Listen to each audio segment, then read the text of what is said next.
We know our enemy. We've seen behind the curtain. And they have a weakness. An Achilles heel. They are arrogant and completely underestimate what they are up against. They forget who the game master is. They forget how wise this old demon can be. So, let's see who among them survives this killing field.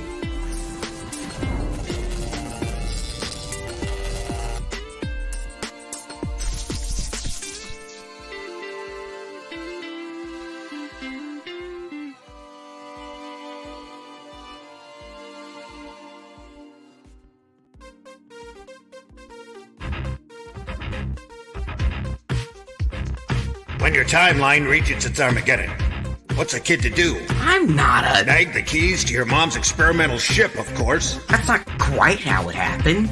Drift aimlessly in the rift between dimensions, trying to figure out how to operate it. Now hold on a sec. Pick up a few hitchhikers. Hi! Hello. And maybe solve a disturbing mystery that could lead to the destruction of reality itself. You know, if there's time...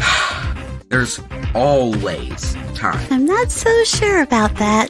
Get in on the adventure with the Rift Riders on Indiegogo.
What a crowd. What a crowd. It's kind of a small panel today, isn't it? We're missing somebody. They say three's a crowd, don't they? Yeah, well, yeah, they do. Right? Three's company. Or two's company, three's a crowd, right? Well, I guess it depends on who you are. Sometimes three's company. Sometimes four's company. Sometimes three's all you've got. Today, three is all we've got. So yeah, today is Nick's son is sick and had to go to urgent care this morning. So guys, please keep him in your prayers and give some well wishes. And so we would definitely appreciate that. Today, guys, we're gonna be talking about sidekicks, and it's fitting that my sidekick is not here today. So we're gonna be talking about our favorite sidekicks, best all-time sidekicks today. I'm gonna ruin a classic Christmas song for everybody. We're gonna EFAP. Probably gonna get some copyright claims on today's episode, but you know what? It's gonna be well worth it. It's gonna be well worth it today, because we're gonna have a laugh, and you're never gonna be able to hear the song the same way again. I will ruin this classic Christmas song for you. Glenn, how you doing today, man? I'm okay, thanks. It's very, very cold here. It's the middle of winter. It's even colder than it normally is. I was telling you before that we only get a week's sunshine and everybody bitches about that. It's too hot. Gets to about 75, 80 for a week, and then people have had enough. And then when it goes cold and sleet and snow, everybody bitches about that. So otherwise, just it's very British of them. Yeah. Very British. Might as well be in Michigan. Yep. Yeah, right. I'd rather be in Michigan, I think. It's pretty cold here today. It's 60. 60. Yeah, we got a high Pretty 64. cold. It's pretty cold. It's pretty cold. It's Pretty cold here today. I'll be wearing pants today. I'll be wearing long pants. You know, I have to clarify my long pants. You know, 'cause, I mean, yeah. I guess some days, you know, I work from home. I guess I don't have to wear pants if I don't want to. I mean, you guys can't see below there. Oh no. Is that 24? Is That's I what see, that 24? says. I think No, it's thank 15 here. It's Fahrenheit. 15? Yeah. Oh, Oh, so that's about what in I don't know. Fahrenheit? That's No 15 idea. Celsius, isn't it? Yeah. Cold. here, let's figure it out. Hey Alexa, what is 15 degrees Celsius in Fahrenheit?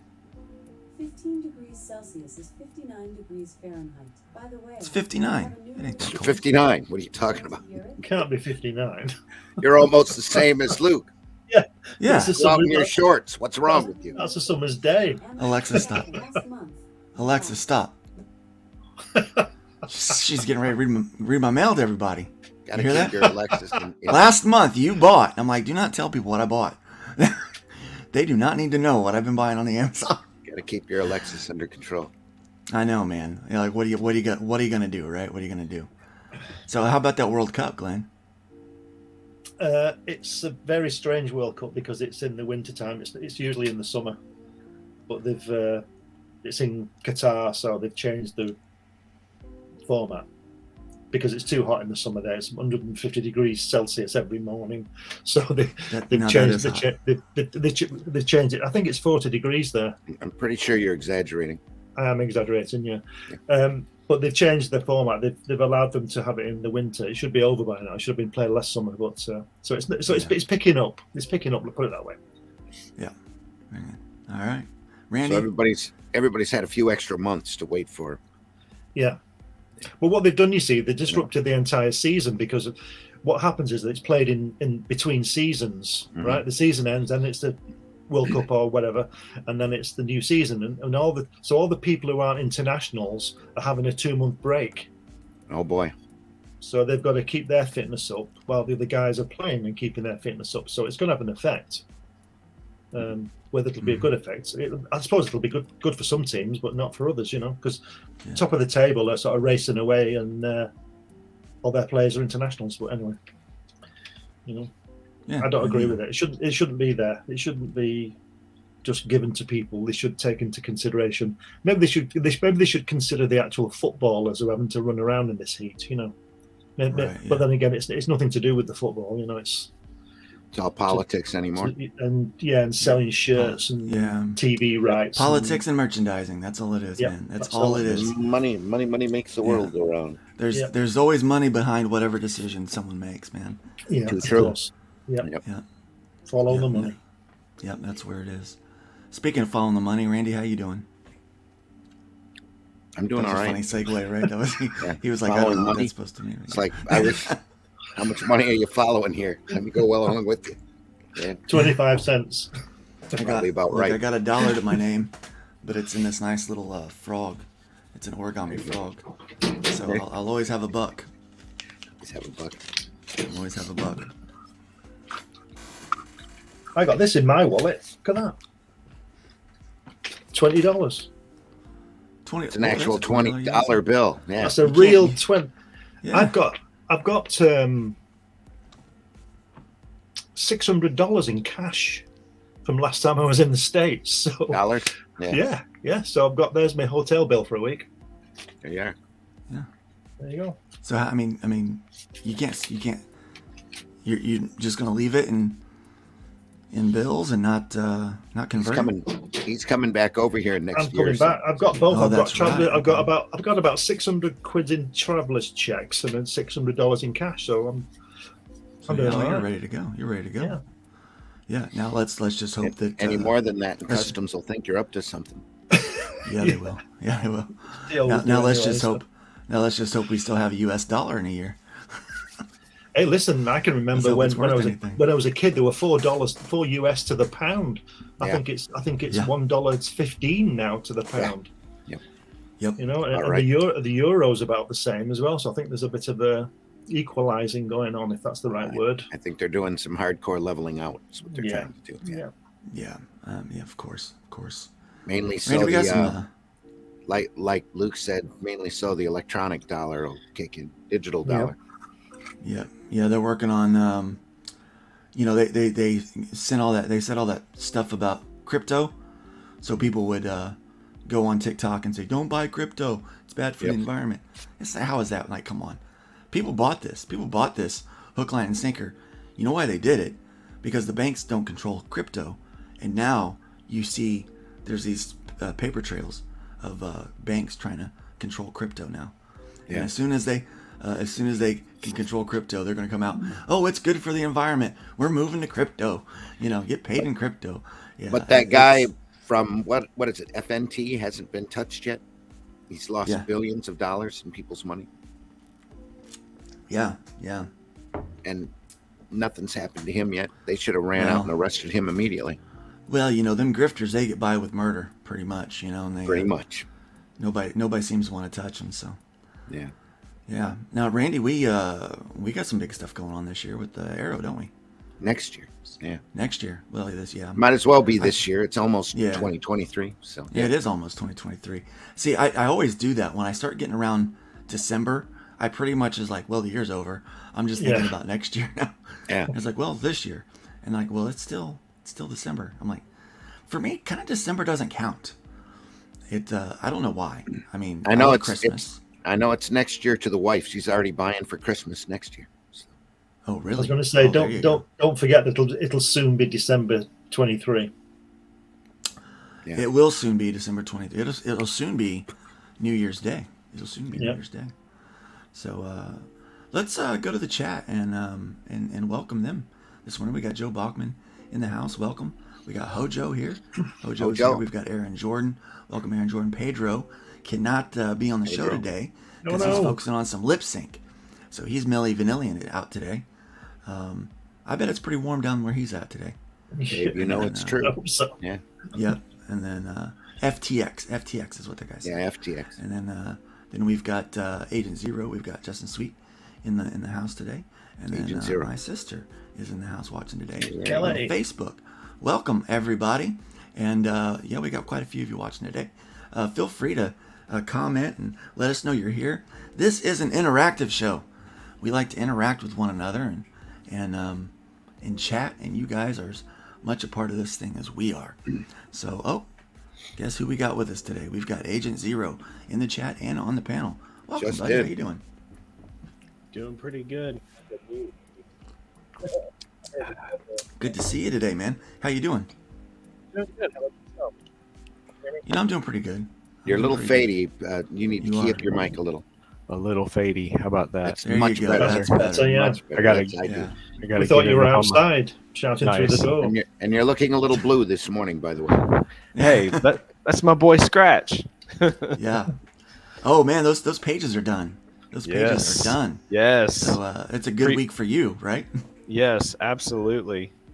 Our little 10-pager preview story is complete as far as the art goes. Yeah. Now it goes to lettering and all that jazz once I get off my duff and make sure that the script is where I want it. That's my fault. Yeah. Well, you got time. You got time. I mean, it only took forever to finally get a colorist to to get it down. To jive with us. Yeah, now we gotta, basically what we did, guys, is we just took the the hybrids production team. Yeah. It's just pretty much if you look at a hybrids book and you look at Chrome Dog, it's like the only difference here is someone else created it and wrote it. It's just our whole team just moved right over to it, so it's pretty funny. But hey, it jives and it looks good and pretty exciting stuff. So yeah, so this morning we're talking about sidekicks, man. I got to thinking about this because I have a sidekick. I've been watching some of those old Netflix shows of the Marvel ones, the good ones. Yeah, Daredevil. Particularly Oh, Daredevil. the live action stuff. Yeah. I thought, Yeah. They had Cage. the old Captain America cartoons patterned after all of the old Kirby stuff. No, not yet. No, not yet. But no. So I've been watching those, and we got Shadowpunk in the house today. Hail, Disney Shadowpunk. Plus needs to load those in. Welcome. Oh, they have them. Do. Do they? Yeah. Yeah, They they actually. do. They do. What it caused them to have to update their I guess UI, so that you have to verify that you are of age to watch such. No. content. You're talking the Netflix stuff again. Oh, yeah. I'm Sorry. talking those great old cartoons patterned after the great Yes. Kirby stuff. Yeah. Gotcha. Yeah. There's nothing. It won't be anything like kids marching around all day singing when Captain America throws his mighty shield. That'd be great. Yeah, that would be nice, man. Those Like the Marvel those are Power some good- Hour, man. Exactly. Oh yeah.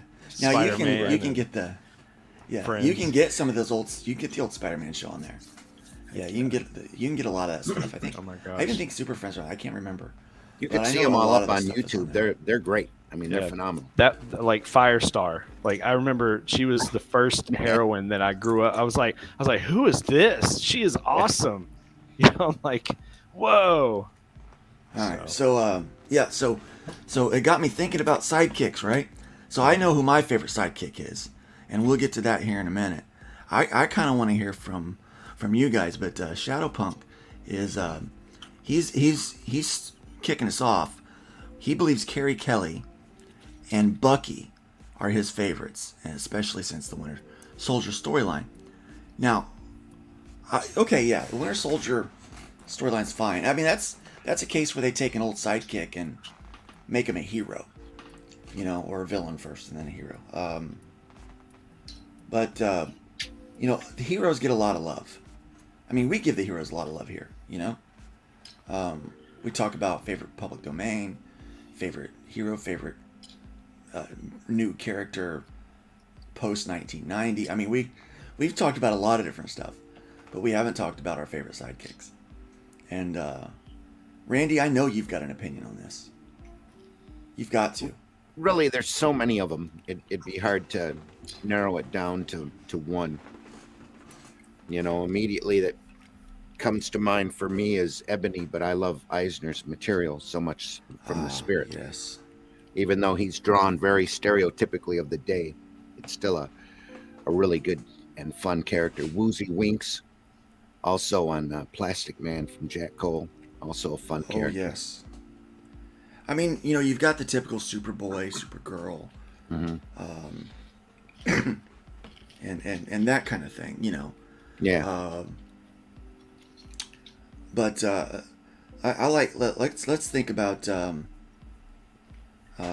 let's just think about DC for a second. The complete 180. You'd expect the sidekick to be the kid to follow you, except in the case of Star Spangled Kid and Stripesy. And Stripesy's the older guy. Stripesy, yes. Older, strong dude, yeah. Stripesy, I'm glad you brought that up. Yeah, Stripesy is on my list to talk about. So, yeah, just not what you would think. Yeah, just as this. In fact, I don't think they could pull it off today because it'd be a little creepy. Yeah. Well, sidekicks in general would probably come across as a little creepy. Yeah, Ever since Wortham tried to draw that connection in Seduction of the Innocent, they've kind of been on the down low, or they get all put together into a team on their own. Yeah, somebody had to ruin it. Somebody had to ruin it. For everybody. They did. They're like, hey, I'm a perv, and I think that the rich Billy, I think that the billionaire superhero guy fights crime, I think that's his houseboy. And I think the closest to a sidekick Marvel has gotten since the 60s was probably Herbie the Robot on the cartoon Fantastic Four. Oh, yeah. That was terrible. That was horrible, yeah. That was just to get rid of the Human Torch, wasn't it? Yeah, because they didn't want kids lighting themselves on fire. Yeah. I think I don't know whether this would qualify. Look, okay, here's the deal. The smart kids would not have lit themselves on fire. The dumb kids might have, okay? Yeah. But you got to have something to thin out the herd. I don't think anybody set themselves on fire. I don't think anybody set themselves on fire. They had Human Torch in the old Hanna-Barbera Fantastic Four I think really cartoons. what they wanted to do is I think they just wanted to move the torch off to something else. They were really worried about Iceman in Spider-Man and His Amazing Friends. I mean, really worried. Yeah. About kids shutting themselves up in refrigerators. Huh. Man, there's look, here's the deal. I grew up with this stuff, and never once did I think, let me shut myself in a refrigerator or catch myself on fire. Isn't that really make believe? Isn't that really the way though that most kids learn about gravity? Is they put a towel around their neck and go jump off something? Well, hoping to fly like Superman. I did learn about gravity, but it was not doing that, believe it or not. I rode my bike. There was this church behind our house, and they had this big stone, like, I call it a porch. I don't know what else to call it. It was like a porch, right? But I mean, giant stairs that go up, and they had this big stone rails, and I tried to ride my bike up that. When I got up to the top, I lost my balance, and I found the ground, which was about 15 feet. Yeah. I was by myself. It knocked the wind out of me. I have no idea how long I laid there. But you know what I never did again? Lost my balance at the top of those stairs. Yep. I still rode my bike up them, but I just knew to be careful and not lose my balance when I got at the top. Yeah, no worries there. So Hojo, welcome Hojo. Hojo says one of my favorite sidekicks is Roy Harper. What a character arc. So Roy Harper, I'm gonna have to familiarize myself with some of these. Roy Harper was Speedy in Green Arrow. Yep. Mm-hmm. He ended up when Green Lantern, Green Arrow was socially conscious in the late 60s. They got him addicted to heroin. His first appearance was 1942. They really did. It's a classic Neil Adams cover with Green Arrow going, "My sidekick Speedy is a junkie." Yeah. Oh no. I mean, but with the name Speedy, wouldn't it be like cocaine, not heroin? Cocaine. Heroin's a downer. It's like he was already Speedy. He needed to go down. Was that the same time as Spider-Man didn't have the Comics Code stamp on it? Right around in that era, yeah. They had another great Green Lantern cover. I mean, really great. That had Green Lantern, Green Arrow there, and there's a guy from the ghetto, a black guy, and he goes, "You've done so much for the purple people and the orange people. What have you done for the black people?" Purple. Who are the purple last people? panel's got Green Lantern with his head bowed. It's like nothing. I haven't done nothing. Only saved the world, 20,000 times. So I didn't do nothing. Didn't do nothing. So what you're saying is, people tried to get in and make comics woke for a long time. Well, most people will tell you comics have always been about propaganda and wokeness. That's why Captain America smacked Hitler in Captain America 1, right? It was such a controversial thing. Mm-hmm. Because right away he was Hitler had just been on the cover of Time magazine, wasn't it? Man of the Year. Yeah. Yeah.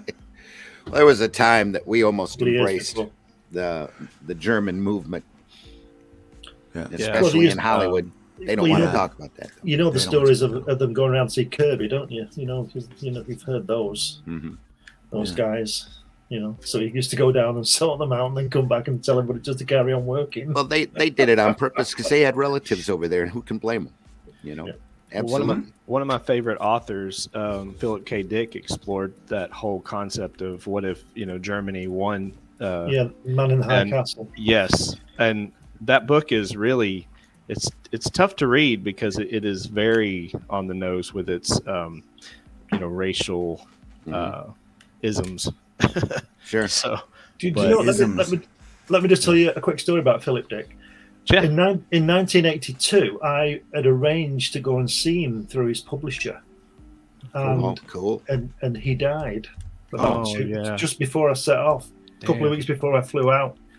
Well, I have a feeling I need to really try to figure out how to do the full genealogy of it, but I have a feeling he's a cousin of mine. Wow. Somewhat decently, or somewhat distantly maybe, but because my great grandfather. Careful. No, why? My great grandfather was a dick.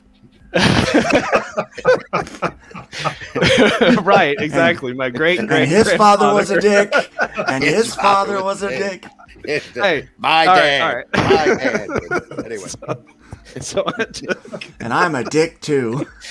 Oh boy, we're spilling a lot of tea today. So let me just say this. So not only do I think he's my cousin somehow that way, but Tim Allen's the comedian, his last name is one same. too, and so he's my cousin. I'm pretty darn sure about that because he's from the same region. Shadowpunk, you knew what this was. You knew what this was when you got here. I mean, So Luke, you're from Indiana. Do you know any dicks up in Indiana? I know a ton of them. By name, last name. Hello. You really want me to name them? No. Oh my gosh. Okay. Mel.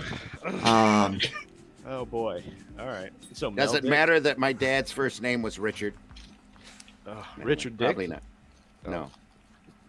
And Hojo says Justin came from a long line of dicks. Everybody called him Dick. Shadowpunk says besides Mike Pence. I like. Oh, look here.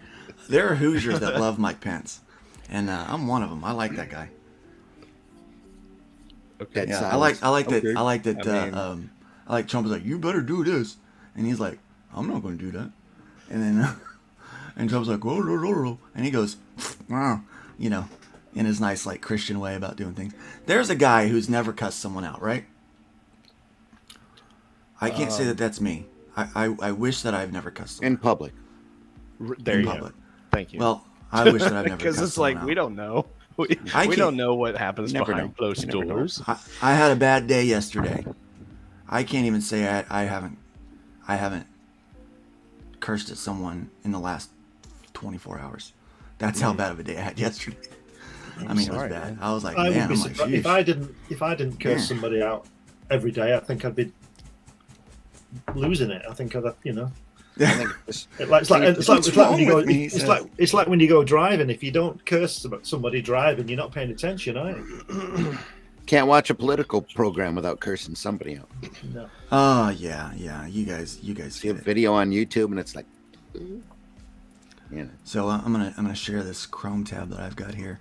Found this article that has the 10 best sidekicks of all time. Well, the thing you have to be careful about when you get lists like this is that, especially towards the end of the year, no, it's not that they suck. Most of them do, though. It's just that they're so subjective to the writer. Of course. Mm-hmm. And Rolling Stone was notorious for doing crap like this. Top 100 bands of all time. And then Journey, number 1. It's like, what? Fuck you. It's because Journey probably paid them. Screw you. This is the top 10 best sidekicks according to Joel Scott as of November 16th, 2022. Because we all know Joel Scott is a comic book authority. He is, and I mean, because obviously he has an article. He has an article on comicbasics.com. Yes. So I don't know why you guys don't recognize his greatness. We're just so out of the loop. Right? Yeah. I'm such a jerk. Anyway, number 10, Wong. He says number 10 is Wong. Does he really qualify? I don't know if he qualifies as a sidekick. 30 years ago, probably. 40 years ago. Yeah. Dr. probably. Strange's- That's quite interesting there, because if you read it, it says the 10 best sidekicks, and then the first word gets it correct. It says Wong. Yeah. Got it Wong. Got it Got it totally wrong. wrong. Got it totally. Wow. Totally. That's just. totally wrong. It's unbelievable how long you are. Baba Wawa. Exactly. Yeah. And Journey in Boston suck, in my Hey. correct opinion. Wait, I got a question for you. Hojo and I are of like mind. Have you ever just wanted to tell someone, look, don't argue with me. Just know that what I'm telling you is the truth, Don't stop and be believing. happy. Be happy in the knowledge that you have grown as a human being. Have you ever wanted to say that? People who said that. You know what? You know what keeps me from saying that? It has The words- serious supervillain vibes. Yeah. The words F and the word U. Yeah. Anyway. Oh no, it has a supervillain vibe. Yeah. Yeah, it has a real supervillain vibe. I'm like, it's Only yeah. if you're rubbing your hands together, or touching fingertips. And you're Just and you're trust twirling me. a mustache. Trust me. Trust Yeah. me. Believe what I say is true. Yeah. Yeah. It can.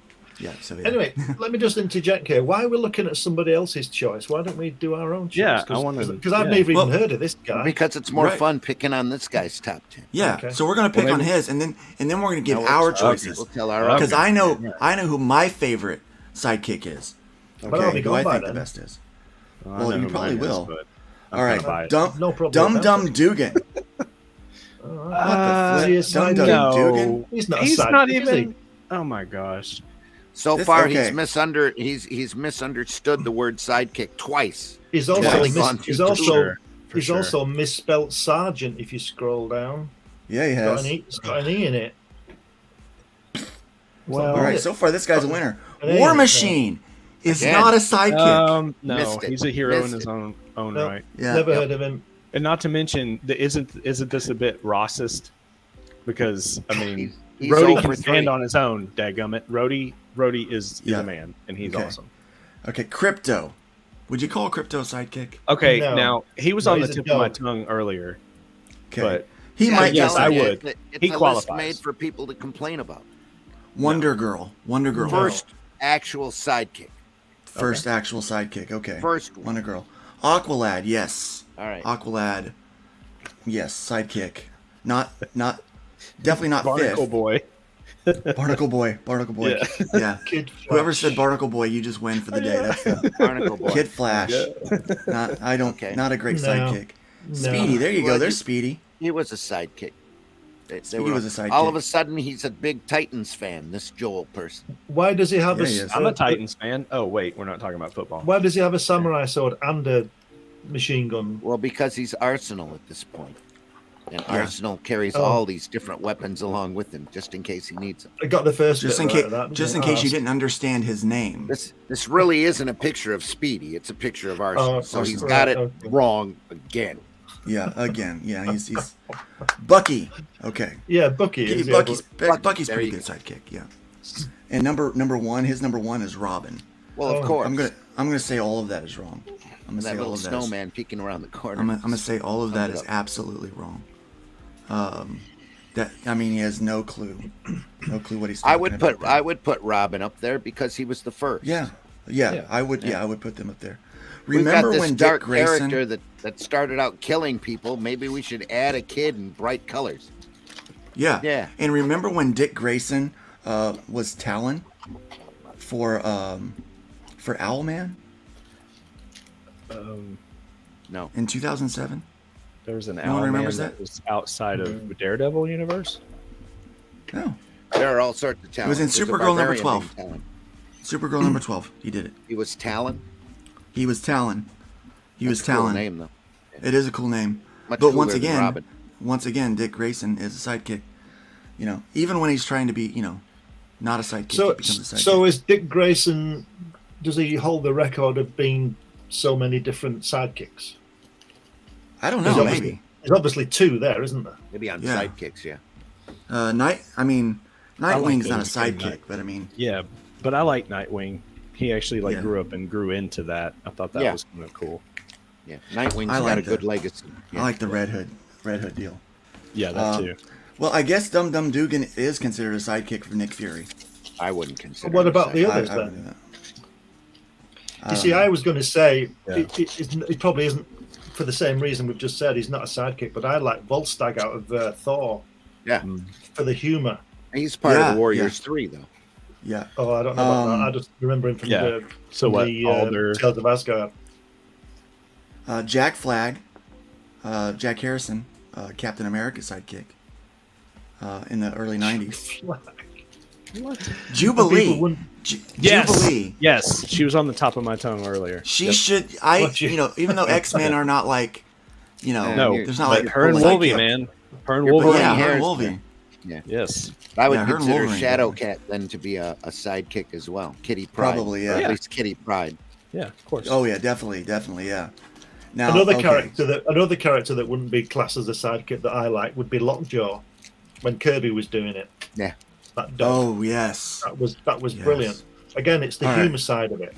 Yeah. All right, so now I'm going to tell you my favorite sidekick, okay? Okay. And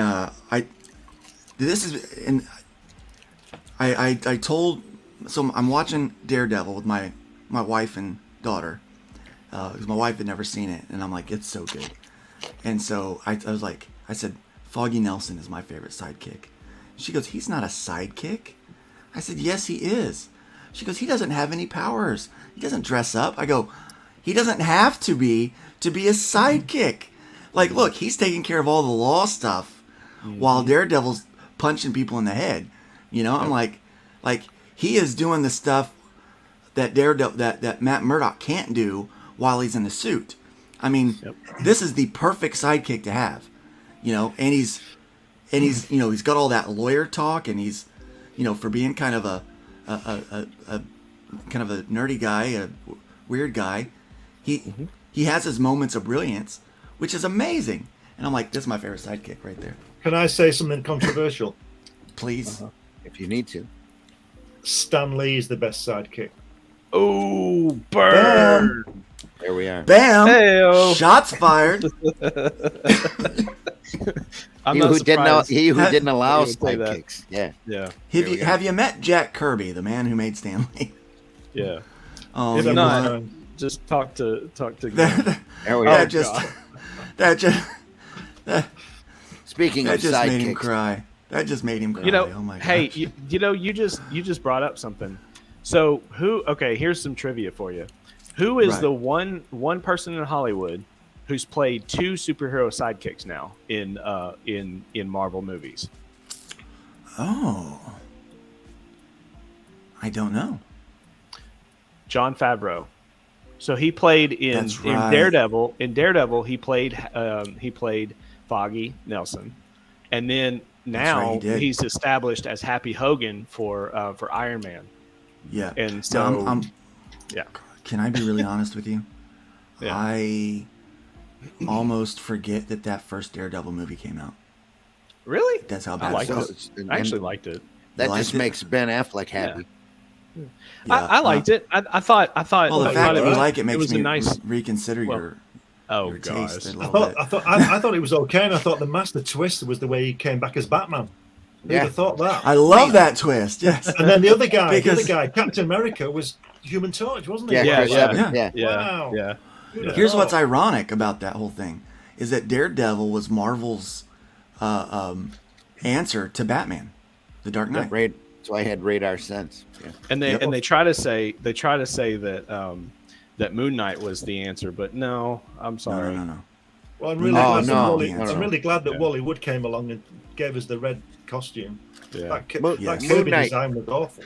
Yeah. Moon Knight heralds back to all of those old pulp characters. Yeah. In my opinion, that's what that was. It's just really well done. Hojo votes Tonto. Tonto was a good sidekick. Okay, so we're obviously breaking out of comics, unless I'm missing something. Did the Lone Ranger, was it a comic first or? Holy Moses! I don't think it was a comic first, but it was a radio play. It was created for radio drama from WXYZ here in Detroit. WXYZ. The same guys that created Green Hornet. And in fact, they're related. Yep. Okay. And the Shadow? Reeds. Shadow started out as a pulp magazine character. Okay. All right, fellas, before you go any further, I've got to go. All right. Have a good day, brother. Bye. It's nice I'll having try you. and come back later on. Sorry, Randy. I'll see No you sweat. in the We'll I'll see see you ya. in the morning, Randy. See you then. See you, We'll man. look at See you Steranko. later. See you. Yeah, can't wait for that. There'll be See you some later. dumb Dugan in that. Yeah. Dumb Dugan. See you later. See. Um, Shadow is really one of the Yeah. most original pulp stories. He's got roots back to Zorro and Scarlet Pimpernel, that kind of thing. He got his teaching in the Himalayas, learned how to cloud men's minds. Really one of the very first superheroes. Just he wasn't in comics until much later. sweet. Yeah. He was a pulp story, radio drama. Then he was a comic for a little while. I think the really good stuff does wind up making it to comic books. Oh yeah, eventually. Yeah. Doc Savage, Spider. Yeah. Just some great old pulp characters that nobody Doc very Savage few was people really cool. consider I love anymore. Doc Savage. Doc Savage should still make a great movie. He would If make a only great- that George he would make a Pell great movie. monstrosity hadn't been made. So Right, yeah. that was really embarrassing. Ron Eli. It's still, I look at that, and you watch any of that now, I think you can still find some of it over on YouTube. It's just cringy all the way through. Yeah, I bought some. Yeah, Hojo, I bought some Lone Ranger comics here recently. Dynamite Press or Dynamite Comics or whatever they're called. Dynamite Entertainment, I guess. Dynamite. Right, yeah. Their covers are fantastic, but the art on the inside is like, what is this? It doesn't match the covers. Not at all. Which, Well, I mean, there's not a whole lot of people that can match Alex Ross anyway. Well, okay, so here's the Those thing. covers, Here's the thing. So good. Comics used to be you could judge a book by its cover. That was the whole idea, right? Yep. But now you can't. You can't judge a book Yeah. by its cover at all. well, now it's No, now they've done that for years. and now it's like trading cards in a way. You know? Yeah. It's like It if you is, like yeah. the cover, just buy it because you like the cover. Don't Well, worry that's about a- what's inside. That's almost some how people the don't even read the collector's comics market looks at it anymore, because they take Yep. those comics, don't even crack them open, and send them in to be slapped. Yep. So a lot of times absolutely. that's why I think some of these big corporations really don't care what's on the interiors, Right. Yeah. and why you have so many horrible variant covers. And why And blue, the comic book Scarlet. industry in America is failing. Because Yeah. they don't care about what's on the inside. Very true. It's just like So- with people. People don't care about what's on the inside anymore. I just went meta. Sorry, guys. My bad. Most people don't have insides. Most people don't have Um, insides. It's robotic. Because someone's Sheep. eating them. I'm joking. All They right. have a hard time That got thinking for dark. themselves. That got real So dark. Sorry. I have a really obscure salty. sidekick, and then with Okay. a follow up that's so the really obscure one is Dr. Catherine Jensen, because I'm biased from Chrome Dog. So, but Oh, anyway, Okay, yeah. Yeah, no one knows that one yet, Ben. No no one knows that one. I know, You gotta but have super a you gotta obscure. have a book. You gotta Okay. have a book. So, Micro, My favorite. from Punisher. Okay. All right. Um, Okay. Yeah, I know, like Micro. People could say that he's not a sidekick, but I mean, He kind of is. and then I also kind of like that one Shakespearean guy from the Jim Lee run back in the was it early '90s, late '80s. He actually made it into the movie with Dolph Lundgren. So I Yeah. thought he was kind of cool. I just don't remember. Can his we name. talk about a Punisher movie that doesn't get enough love? That one was Okay. great. Oh yeah. I loved They're all that great. movie. I'm a massive Punisher fan, and especially after seeing Steve Dillon's work with Garth Ennis and Welcome Back, Frank. Going back to that movie, the bad guy, well, not really the bad guy. He's kind of the bad guy, but he's more like a patsy by the end of the movie. But his look, like he could have pulled off playing the Punisher in that Steve Dillon style, in my opinion. But He could have, yeah. I think so. So yeah, I mean, That's one thing a lot of modern MCU people don't realize. So they're so up on the Marvel movies and they get really critical. The effects aren't quite right and all of this. You don't understand. Those movies, there have been decades before those movies came out when there was the most ridiculous, horrible superhero adaptions you could ever imagine. Yeah. Captain America used to have a clear plastic shield he used as a windshield for his motorcycle. Yep. And he had a Oh, that's football right. helmet for a head. Football helmet for a- as a head, yeah. Yeah, a helmet, yeah. The black outfit from Daredevil really comes out of oh was yeah, used in the Hulk the Hulk crossover movie. Trial of the Hulk. movie. And then you should see the Thor from that era now, as well. You want to So cringe. bad. So let me. that. Well, Let's do that real quick. There's a great Doctor Strange TV movie out there that's only spoiled at the very end scene where they show him in pajamas with footies in them. As his costume with a little sunburst. I want to push back just a little bit on the dark Daredevil, and correct me if I'm wrong, but didn't Frank Miller do that in his like in that acclaimed run? I'm not positive about which comes first, but I seem to remember the TV movie was first. I could be wrong.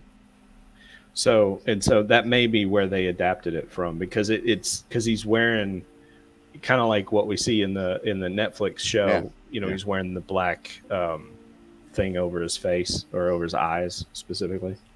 But I thought that was kind of weird. But Thor was kind of cool in that other Hulk movie, or maybe it was the same one. The big furry vest and the hammer, yeah. Hold on, and the actor they got was great. I'm going to pull this up for you real fast, man. This is good stuff. Then there's a horrible Roger Corman Fantastic Four movie out there. Oh yeah, I always wanted to see that one. Secure copyright. Yeah, there he is. Yeah. Cringe. There we go. I want to see Chris Helmsworth in that outfit. Yes, but that actor, yes, he nailed it. He did. He nailed it. He really gave it his all. But really, the best he did. The best Thor, though, you have to admit, was in Adventures in Babysitting. I mean, come on. Yes. And they're saying this is the worst. Nobody gets Catwoman out here outfit alive without singing the blues. Yeah. That wasn't that bad of an outfit. It was pretty bad, but not that bad. Yeah, Here's what I didn't like: the into open-toed boots. That didn't make any sense. Well, who's not into bondage? Yeah, there we go. Spider-Man from 1977. The nipple bat suit. Oh gosh. That was pretty bad. I'll give you that. That was pretty bad. Yeah. Fantastic Four. There's the 94 Fantastic Four, yeah. Yeah, look at that. Look how good that is. Just that was phenomenal. the best we got back then. They've not been able to ever make a good Fantastic Four movie. Nope. Oh, that's another one too. At the Michael time, B. Jordan. The first one wasn't horrible. The one Michael with B. Jordan. Yeah. Michael B. Jordan playing the Human Torch and then later he's Killmonger. Yeah. Yeah. Oh, okay. Oh, That's no. There we are. Yeah. That's pretty bad. That was pretty bad. Yeah. Now, here's what's funny. You see those tattoos on his body? That helped me. That helped inspire Bones' tattoos on his arm. Oh, nice. I was like, because I had always had some tattoo thing going on with his arms, and so that was in 2009, and I was like, oh, I need to add little circles to it. Sweet. And who knew at that point that Deadpool would turn out to be a big character? Yeah. Dishonorable mentions. Creepy. Yeah. Oh man, I love that. That was pretty bad. Yeah, that was pretty bad. I sat through that. Yeah. Man. No capes. Hey. Yeah, that was. But that's kind of what the comic book was, though, right? Yeah. That Spawn movie is better than most people think. Steel, 1997. That is pretty bad. That was pretty bad. Yeah, that was pretty bad. That reminds me. Have y'all seen that new Amazon Prime movie, Samaritan? I have not. No, but I've wanted to watch it. You need to see it. It is so good. Is it? Cool. It is excellent. Yes. Yes, Vincent D'Onofrio has been both Thor and Kingpin. That was in Babysitter's Club. That was Vincent D'Onofrio, wasn't it? Well, yeah, but he was playing the Grease Monkey. I'm talking about the kid, the little girl who she's the one who said that he was Thor. But she wears the costume throughout the movie. So I thought that was very endearing. Well, okay, that's okay. But yeah, so D'Onofrio as Kingpin. Yeah. Yes. Wow. I love that. That was a great actor. I mean, he's not really. And I like the. I mean, people can hate me. I don't care, but I like Ving Rhames as not Ving Rhames. Sorry, the other guy, Michael, the dude that played John Coffey in The Green Mile. I think he played. He did good. Yeah, I had him. I liked him as Kingpin. I did, but I got confused for a second with Marcellus Wallace from Pulp Fiction, which I mean, talk about a kingpin. Well, so here's the deal. D'Onofrio literally steals that. Yeah, He yeah, steals He that. just he takes steals the that show. role and owns 1000%. it. Yeah. I mean, he's well. D'Onofrio owns every role that he's in. Yeah. Talk about an underrated actor. I loved his performance in Law and Order: Criminal Intent. Easily I one of need my to go back favorite and- TV shows. Yeah, I need to watch those. I typically The like man with the broken shows neck. like He always that. had that. Yeah. You know, that like he really channeled a bit of Columbo a little bit. Yeah. Okay. I think with that role, and it just works. Now I loved growing up watching Columbo. Yes. And, that was one of my favorites. Yes. Now I think probably my favorite sidekick from back then is, you remember the show called In the Heat of the Night? Yes. It had Archie Bunker. Yeah. Carol Connor. Yeah, Carol Connor was the sheriff. But there's this big old cop named Bubba. I felt like he was kind of a sidekick character. He was never main character vibes or anything, but he was like sidekick character vibes, and he was really cool. You know, I kind of like those kind of characters in stories where they kind of come in and do their thing. But yeah, I did not have a problem with the racial swapping of Kingpin when it came to that actor. Yeah. See, here's the thing: if the actor is good enough and it's based on merit, I don't care what color they are, right? Then I'm like, yeah, that makes sense. Like when they made Nick Fury black because the whole vibe and energy of Sam Jackson is that character. So he is the best one to play it. And a little background on that one. I mean, it was pretty much whenever they did the Ultimates, you know, that redo of the Avengers there in the early 2000s. You know, one of the splash pages was this new Nick Fury, and everyone was abuzz and said, "Man, that's Samuel L. Jackson." And so that's pretty much how I believe he got tapped for the role, because they already did him in the comics. That's the story I heard, is that when he found out the Marvel Studios was starting up and that they were doing Iron Man, he contacted through his agent, got a hold of whoever, and said, "Hey, I'm Nick Fury." And they said, "Yes, you are."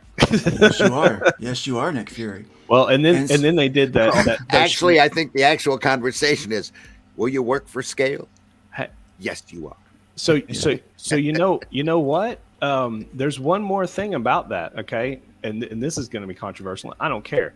So you want to talk about sidekicks with Nick Fury?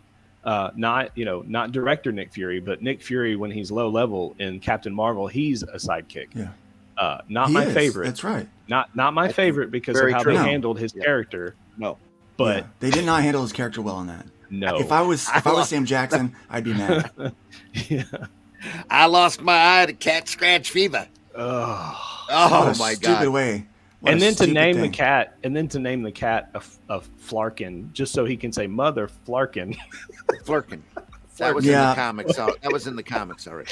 But still, Flarkin. Why give his eye for that? Like, I just because so he can say Mother Flarkin.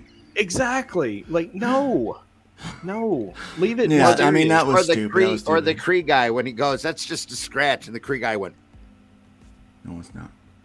No. It's a flesh wound. That's going to get infected." Yeah. I was like, "Oh no, no, don't." And then I like even with Brie Larson playing the lead character, that was still the down point of that movie. I know.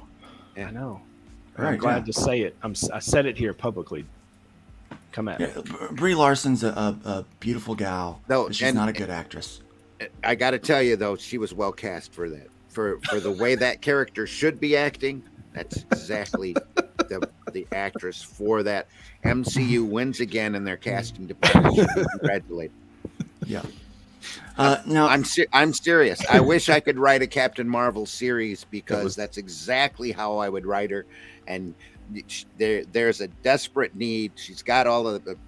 She shouldn't be Captain Marvel to start with, but she's got all of the military training and stuff. She should be stoic. She should be leather. She should be really mean and just matter of factly. And that's Brie Larson can carry that incredibly well. I really liked the casting for type. Now but I really like the character in the comics, and she was not the character in the comics at all. Well, so the actual which here's character, a which reboot Monica and all Rambeau. that. Yeah. Yeah. You know. Now, okay, so we're off topic, and so let's just roll with it. Okay. An actor that I think this is another unpopular opinion, but again, if we're going based on skill on who should play the character, who would be good at playing the character, I think that Idris Elba would be an amazing 007. I think. Well, yeah.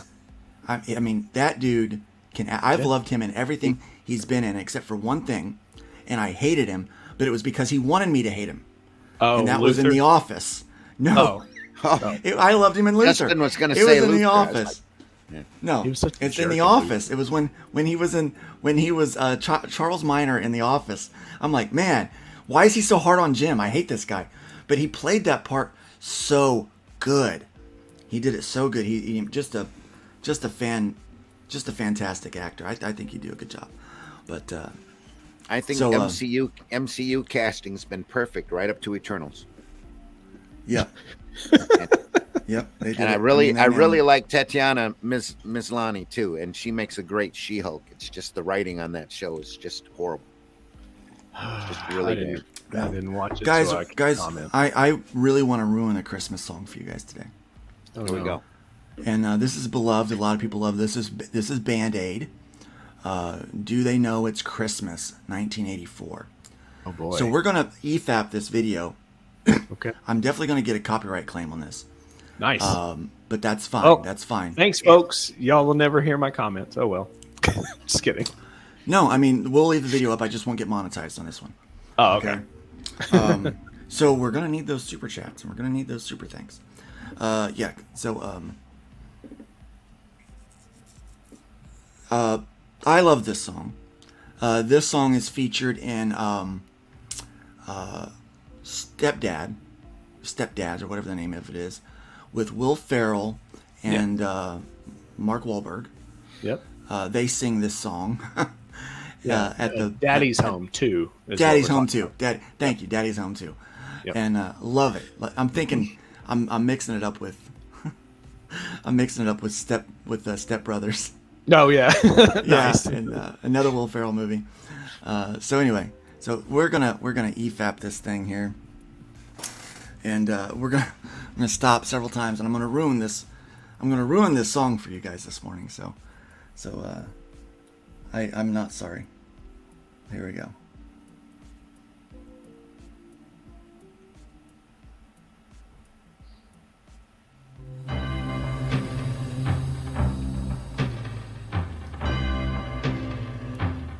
You know, I wonder if I should play it at a higher speed so it makes it sound like a.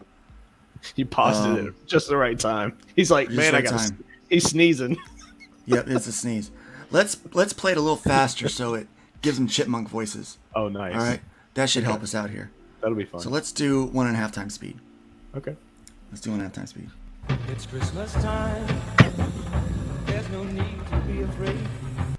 Why would anyone be afraid at Christmas time? Okay, they're setting a mood for this song. Raising It's fear. like Happy Birthday. It's like, no, this is the equivalency of when I'm sitting in line at back home in Kokomo, the Little Caesars had a drive-through, and on the drive-through it said "Beware, pedestrians." I'm like, are they going to attack me? Do they understand what the word "beware" means? Or "beware curb"? Oh, it's going to come get me? No, it's be aware or be cautious. Not beware. It has a sense of danger and urgency.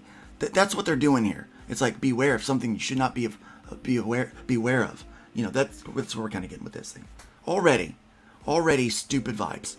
Okay. At Christmas time, we let in light and we banish shade. And in our world of plenty, we can spread a smile of joy. Throw your arms around the world at Christmas time. I kind of like it this fast. Yeah. Pray for the other ones. All right, so I at this point I get it. I'm like, I like this. say a prayer for all the other ones, because we have plenty. Some people don't have plenty. But here's where the song starts to fall apart, guys. Okay? That sentiment alone is not bad. I have to say, I love the ska vibe that it now has. That you're playing it. Right? Yeah. Like speeding it up. So so hopefully this is enough to divert any kind of claims, because someone said, well, if you speed it up and you give them chipmunk voices, it becomes a parody or something, and so they can't copyright claim you. And I'm like, well, let's try it. We'll test that validity today, okay? So yeah. But this is where the song falls apart, right? Because we don't have snow in Florida at Christmas time, but it still feels like Christmas. I love wearing shorts and going to the beach and seeing palm trees decorated. I love that kind of stuff. Yeah. Why not? I mean, it feels like Christmas to me. Now, I grew up in the Midwest where it got cold and sometimes we had snow. And that felt like Christmas to me too. I thought like maybe it wouldn't feel like Christmas when I moved here. But it did. Still felt like Christmas. Some people celebrate differently because their geography requires that they celebrate differently, right? And just because you're in a different country doesn't mean that your life is better for you because you're in America. Let me say that. So at first I'm like, oh, pray for the other ones. They're talking about the poor people that really do need help, which I'm thinking there's a whole lot of those here, right? No, that's not what they're talking about. At Christmas time, it's hard, but when you're having fun, there's no world outside your window. Again, still working. So the world outside your window, dreaded fear. Okay, I get it. I feel you there, right?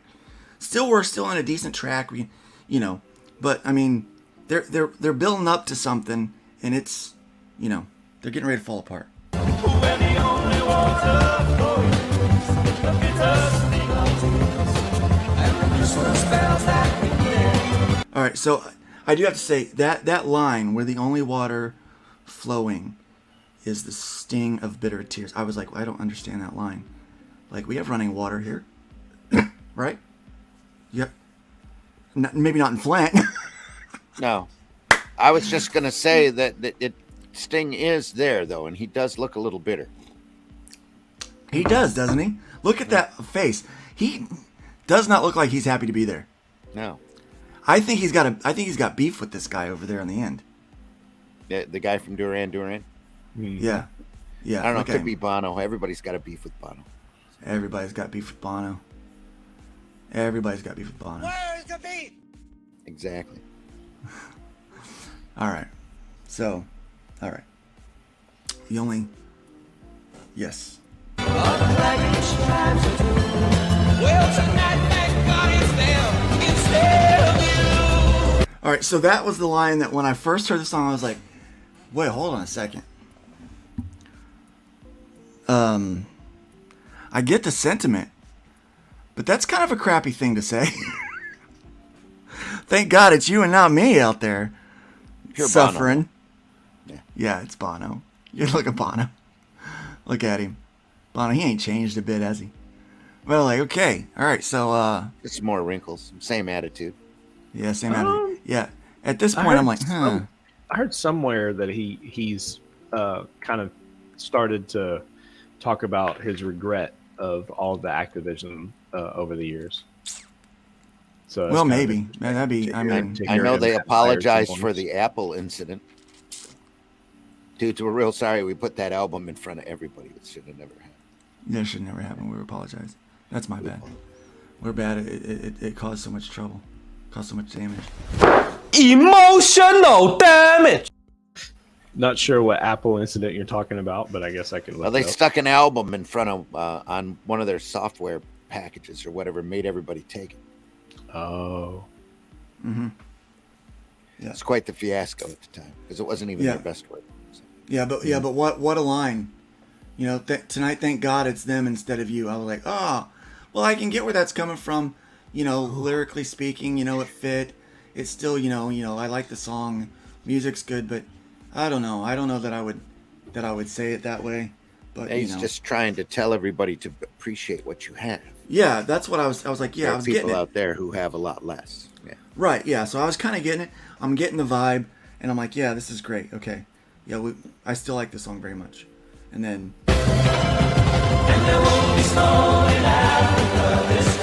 yeah, no kidding, dude. No, there's not snow in Africa. If you go far enough south, there is. Oh, you mean north? South. South? Yeah. Africa, northern Africa. Oh, that's right, because on the other side of Africa the is a equator. very large continent. Yeah. No matter what. Yeah, you might have some. That's what R2 says that too. Yeah, R2. Yeah, Like, okay. hey. Well, I gotta trust R2. Yeah, okay. So, but I'm like, of course not snow. I mean, there's not snow in Texas this Christmas. There's not snow in Australia this Christmas. There was just snow there a week or two ago. Where in Texas? In the panhandle of Texas, yeah. Yeah. About an inch. Well, inch I think Amy Grant says it best when she says there's more snow in Colorado than my roof in Tennessee will ever see, or something like that. Yeah. So I mean, right there, I'm like, well, that was the one where I was like, wait a second. If you don't got like a home and food, you better hope it's not snowing, because that sucks. Like at this point, this is when it starts falling apart for me. And I guess the other question. Yeah. The other question we need to ask is, why the hell is that wooden stepladder there behind Boy George? That's a good question. Let's go back and look that again. Yeah. Stairway to Nowhere. Right there. Guys, we're filming. Move the freaking ladder. That's a crappy looking step ladder. Put the ladder away. Put the rickety old ladder away. It'll be great for aesthetics. It makes us all look like we're working. Yeah, these guys big paint can on it. While this guy is sitting over here in the chair with his arms crossed. Yeah, right in front of the studio window too. I mean, it's like, when is this crap going to be over? Yeah. Like some people were there. They realized that what was going on here, like this was not. They go that they're going to be playing this song for years, and people are going to love it. And this is stupid. What am I doing? And every year when this song comes on the radio, guess what I do? I sing along as loud as I can. He's just pissed because he didn't get a big enough part. Right? Yeah. It's like, what are you doing here? I'm holding here the wall up. I'm here to fluff Boy George's hair. I'm waiting for my sentence. Yeah.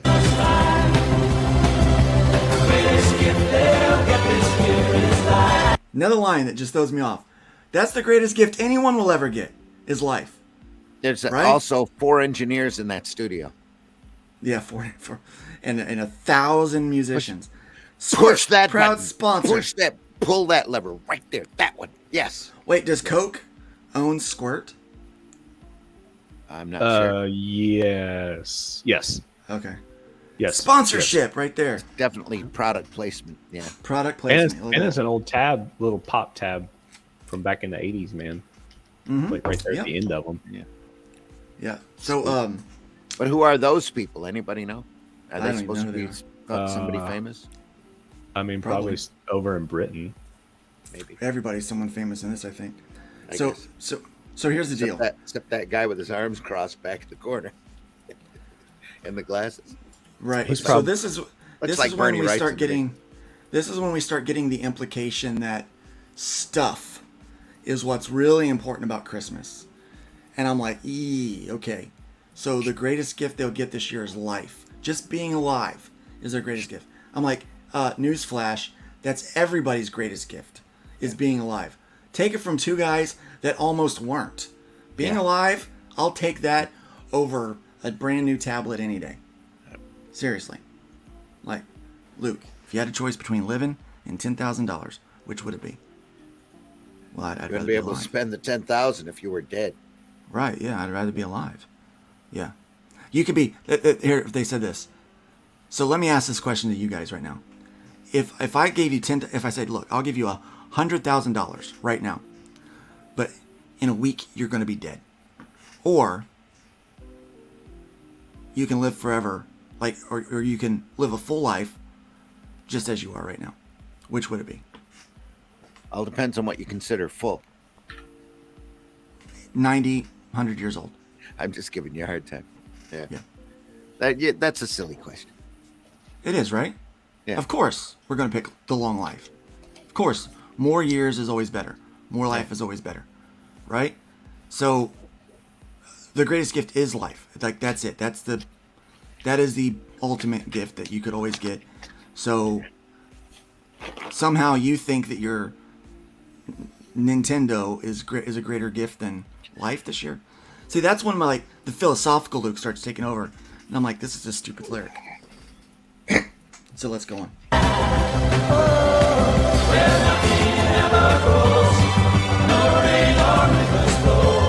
Have they actually been to Africa? Well, I'm sure some of them have played in South Africa. Yeah.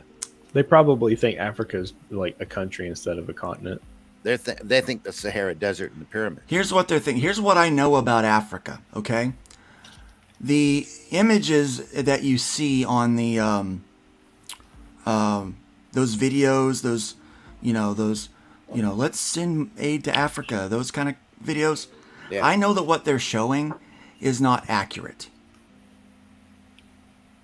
to like what is typical in Africa. That's like going to the slums and taking videos and it's someone thinking that's what the whole entirety of America is. Or going to like New York City and taking video and that's what you think the whole entirety of America looks like. Right. When you got farmland, you got all this other stuff. Africa is rich in culture, in beauty. They've got skyscrapers, they've got big cities. There is some poor stuff there. Like Uganda is in Africa, and it's not as rich as some other countries, and but they're not. They got smartphones, guys. They got internet, computers. They build buildings. They got everything that we got. In fact, some of them are probably better off than, like I know churches over there that are better off financially than some churches here in the United States. So it's like clearly they are growing things in Africa. You can grow things in Afghanistan. Yep.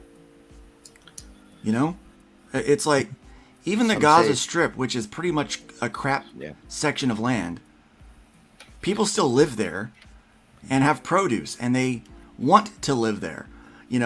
It's like at this point I'm like, you are I guarantee all of these people are liberals.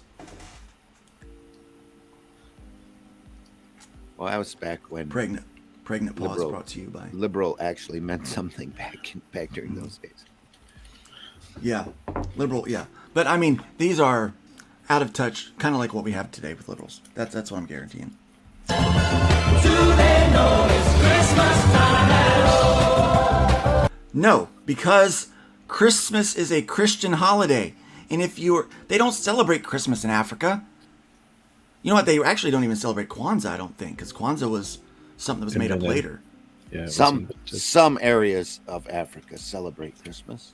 Yeah, some areas, if they're Christian areas. Not all the areas, no. Yeah, like I know Christians in Africa, in Uganda, they have a birthday cake. They have a birthday party, is what it is. They don't bring in a tree. They don't give gifts to one another. Well, every country culture celebrates Christmas differently. Yeah, exactly. But Christmas is a Christian holiday. So if you're not a Christian, you're not going to celebrate it. They don't celebrate Christmas in Afghanistan. They don't observe it as a country, as a people. Individuals might. But you realize how stupid your lyrics are at this point. I'm like, this is retarded. And not in a, like, I'm not, I use that term and I know it offends people, and I'm sorry. They're just being stupid. They're just being stupid. Here's to you, great flash for everyone. Here's to them underneath that burning sun. Do they know it's Christmas time? Again, yeah, no, probably not. They probably don't care. And can we just say how they ripped off Doctor Who here? Yes, thank you. I've been like there's a tune in there that I'm like, wait, that came from something else. That's freaking Doctor Who. Thank you. That's Doctor Who. Yep. They're hitting the synth in there. I mean, it's like. Can we also point out? There's what, a token right there in that shot, but otherwise it's all white. There's a couple of tokens. It's Must mostly be a white Christmas for these guys. It is a white Christmas. Hey-o. You notice none of the black people get to sing. And at this point, Phil Collins is still balding. He's still balding. He's always that's been his hairline. Yeah, I love it. Yeah. I love it. For 2 decades. Face value, man. Face I value. love 3 Phil decades. Collins. Don't get Yeah, me me wrong. I do. Phil Collins is he's awesome. Him and Peter Gabriel, man, way back when they were Genesis. It was choice. Chef's No kiss. wonder they never got along. Well, you can't get those egos together, man. Yeah, I mean you got a band with two leaders trying to work together. That's why Cream didn't work out as well as they did. The only reason why Cream worked out as well as it did was because they all played their own instrument and they stayed in their lane, except for Ginger Baker, who thought he was better than everybody ever, always, because he had this natural talent. He's a fantastic drummer, but he had a terrible attitude, could not take direction, hates authority, all that kind of stuff, which is totally rock and roll, by the way. Sure. But it caused a lot of, and you've got people that were normally the leaders of their bands. Ginger Baker, as a drummer, still was the leader of his band. Didn't sing, but he directed the band. Who was the bass player's name again? Anybody know? Eric Clapton? No, Eric he's Clapton was the guitarist, lead guitar. He was a guitar, yeah. Nope. Yeah. I mean, I can't remember, but anyway, he would lead his band. Obviously, singer. Eric Clapton, leader of the band. Front man and all that kind of stuff. So Sure. I mean that's what you get.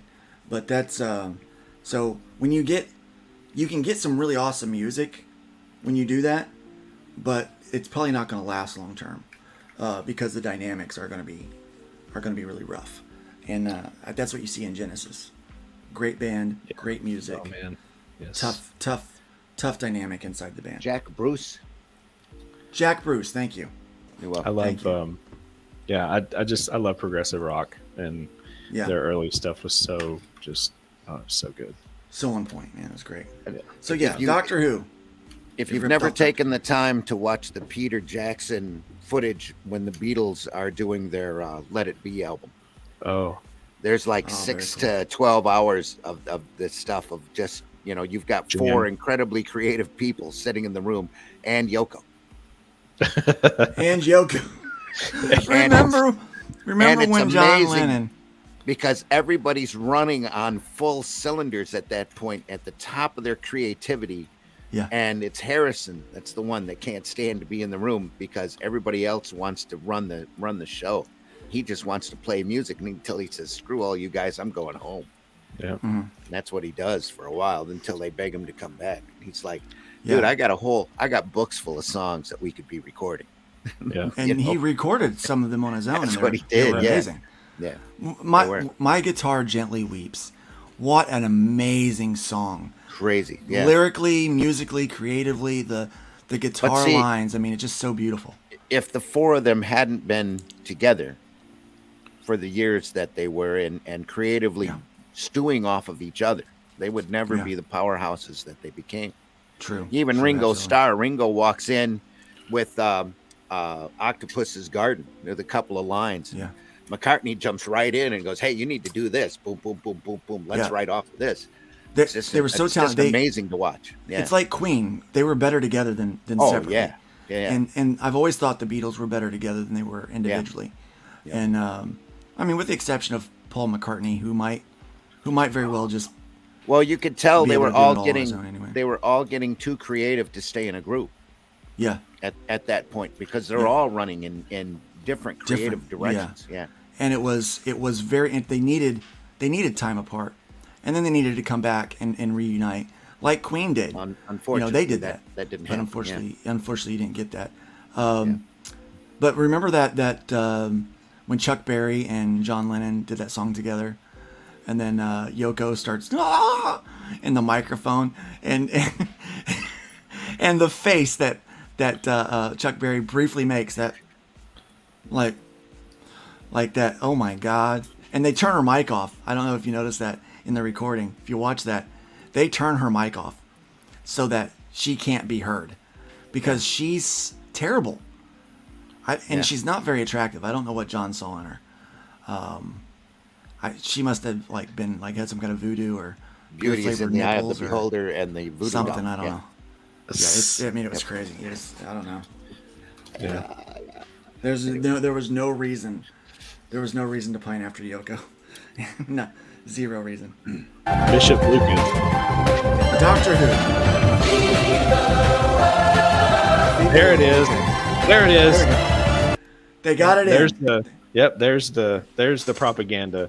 They got it in. Feed the world. They got it in for us, guys. Propaganda. Man, it took 2 minutes and 50 seconds.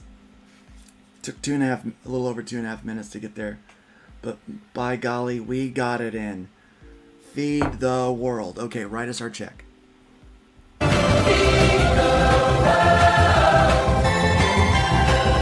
That is Doctor Who.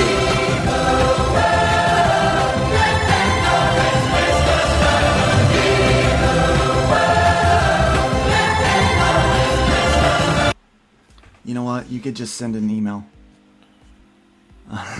Never made that Doctor Who connection before, but now it's always going to stand out for me. I told you I was going to ruin this song for you. Sped it up. That's exactly. Once you sped it up, that's like okay. Yeah. I told you I was going to ruin this song for you today. Oh, you did ruin the song. You're still going to turn it up and sing it loud in the car, aren't you? I never. I'm just going to sing the Doctor Who. Yeah. Yep. You're going to be like, I like Doctor Who. The old stuff is really good. Yeah.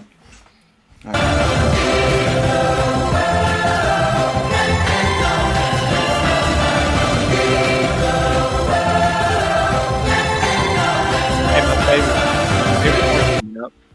What's that? My favorite part's coming up. Oh, yeah? Okay, here we go. Yeah, here we go. Oh, that guy looks really familiar. Yeah. He's probably one of the dudes from Duran Duran. Maybe. I was thinking Tears for Fears, but I could be wrong. Might be. I don't know. I'm sure you're right. Duran Duran. Yeah, true. White people all look this. There's only like 4 or 5 default white people, like white guy faces out there, and that just get a slight rearrange. Mm-hmm.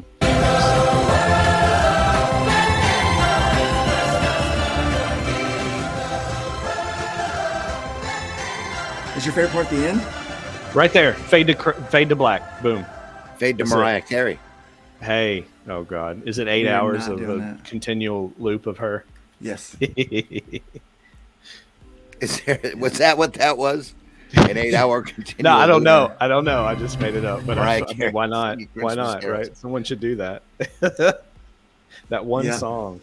She can go and retire off of that one song. I heard never do anything that ever again. I heard that she gets like $2 million a year, like $2 million a year just off the royalties off of that that one song at Christmas time. So here's another one rip off. I don't know the modern pop song, but there is a song that's out there that I swear rips off the George Michael "Last Christmas I Gave You My Heart" song. Yeah, and it's not even a Christmas carol, but you can hear the melody and you're just like, oh my God, that's that song. And I don't know who the artist happens is. all the time anymore because the creativity in the music business is waning so much, especially in corporate rock. That they will follow a couple of chord progressions.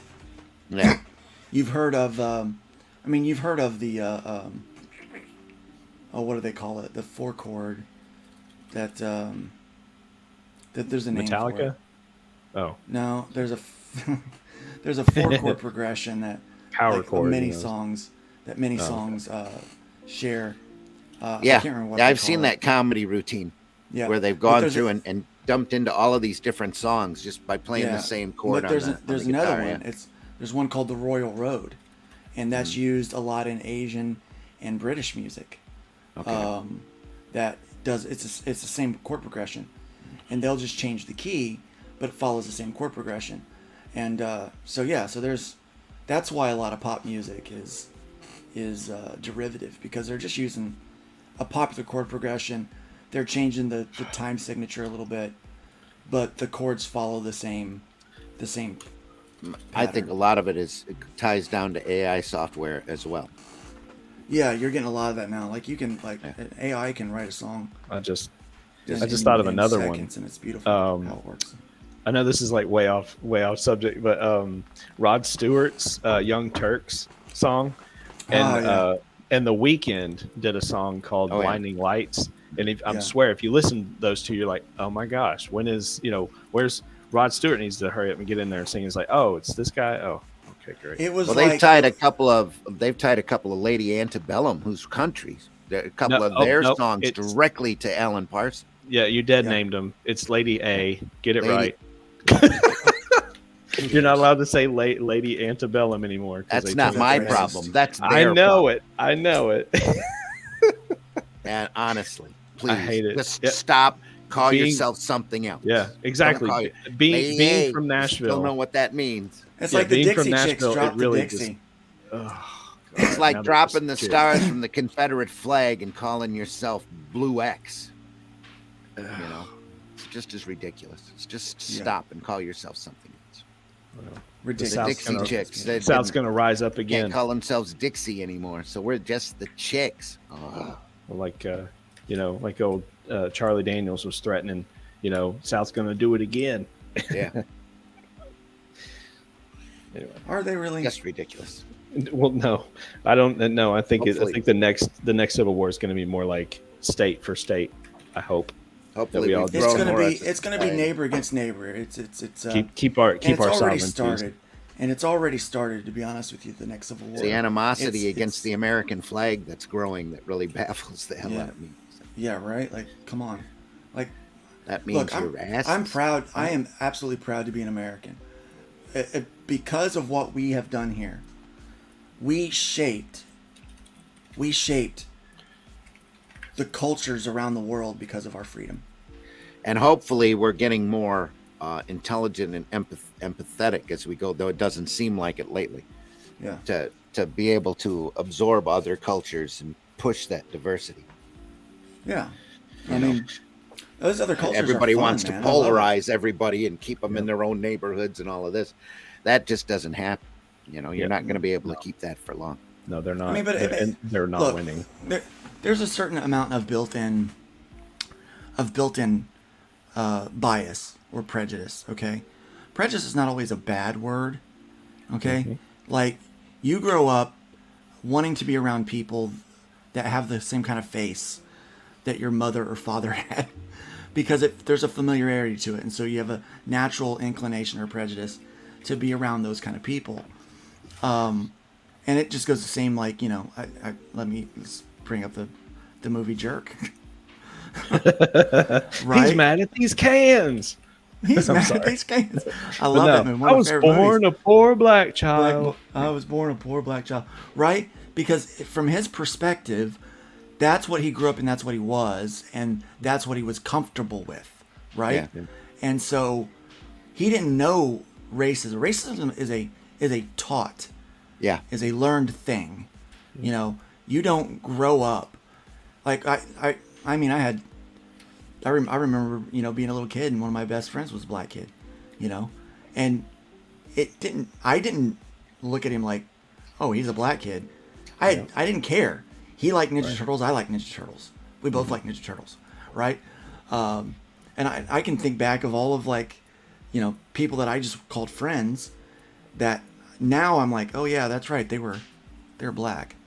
The only friend that I knew that I really that triggered was, I have a friend named Terry Taylor, and he had a stepdad, and his last name was Blackman, and he was a big black man.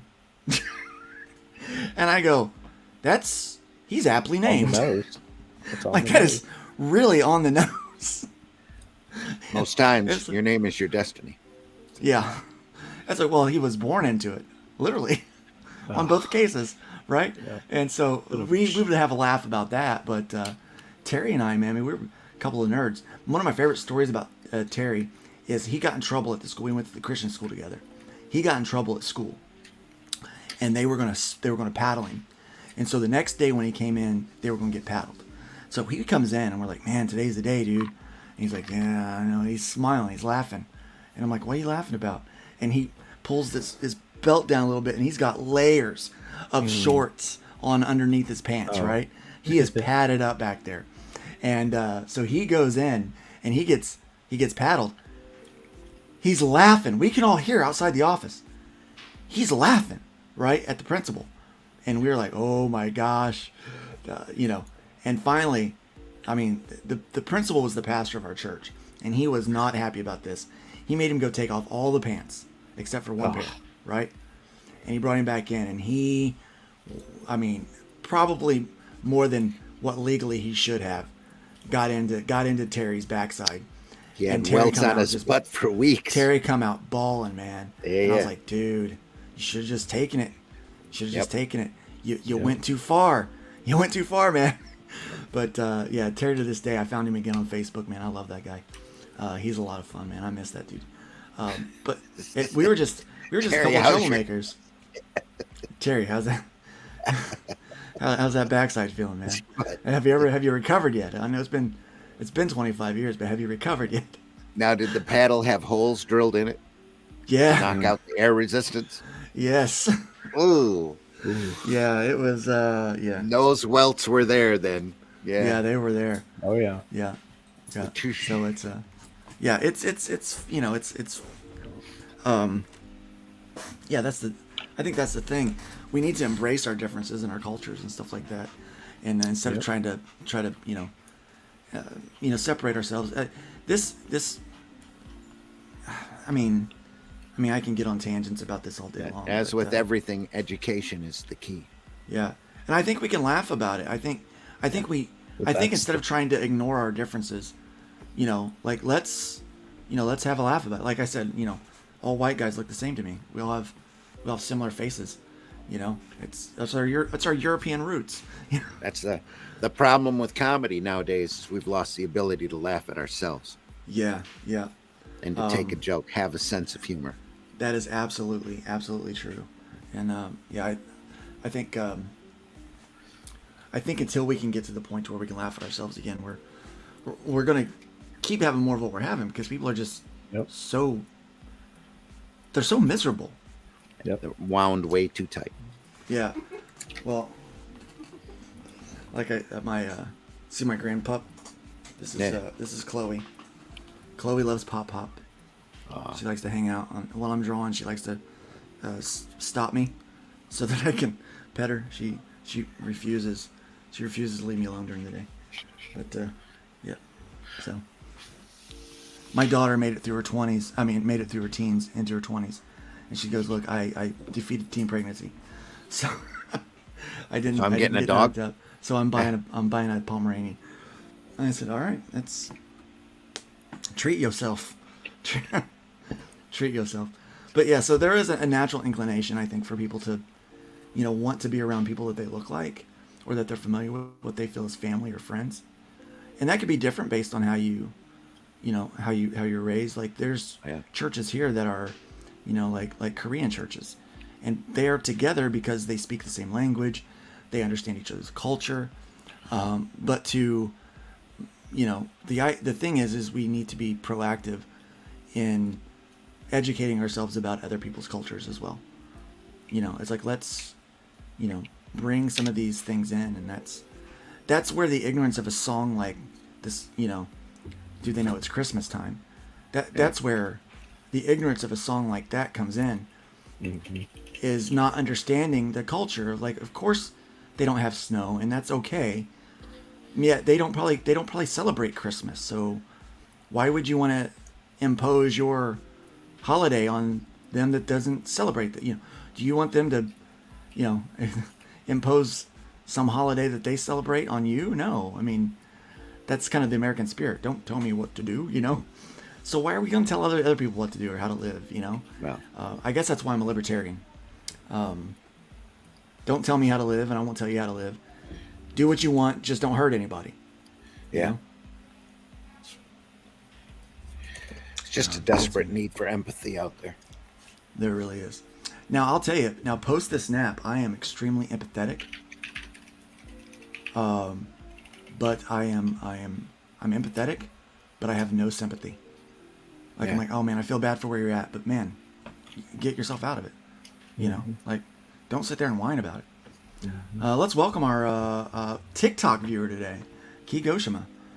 You can't tell me what to do. No, you can't. You can't. Yeah, he's tell on me TikTok. Nothing. There we are. Twitch, You you can't mean? Twitch. I mean, yeah, Twitch. What am I talking Oh, about? Twitch. That's different. Twitch, I'm sorry. TikTok viewer. TikTok. This is long form for TikTok for sure. This is very long form, an hour and 40 minutes so far. Hey, man, it's nice to see you today. Welcome. Yeah, Welcome if we to were the on show. TikTok, some guy in China would be going, you got to listen to these guys. Yeah, you know, honestly, you can stream on TikTok now, but you have to be in the app, I think. Yeah. Like, you can stream. There's long form stream on there. Okay.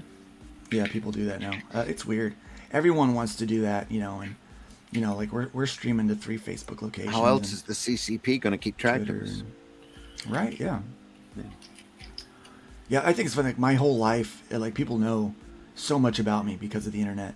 And I'm so open about all my story and everything. People know my face. They know how I look. They know where it really, honestly, it wouldn't be too hard for people to find my actual address.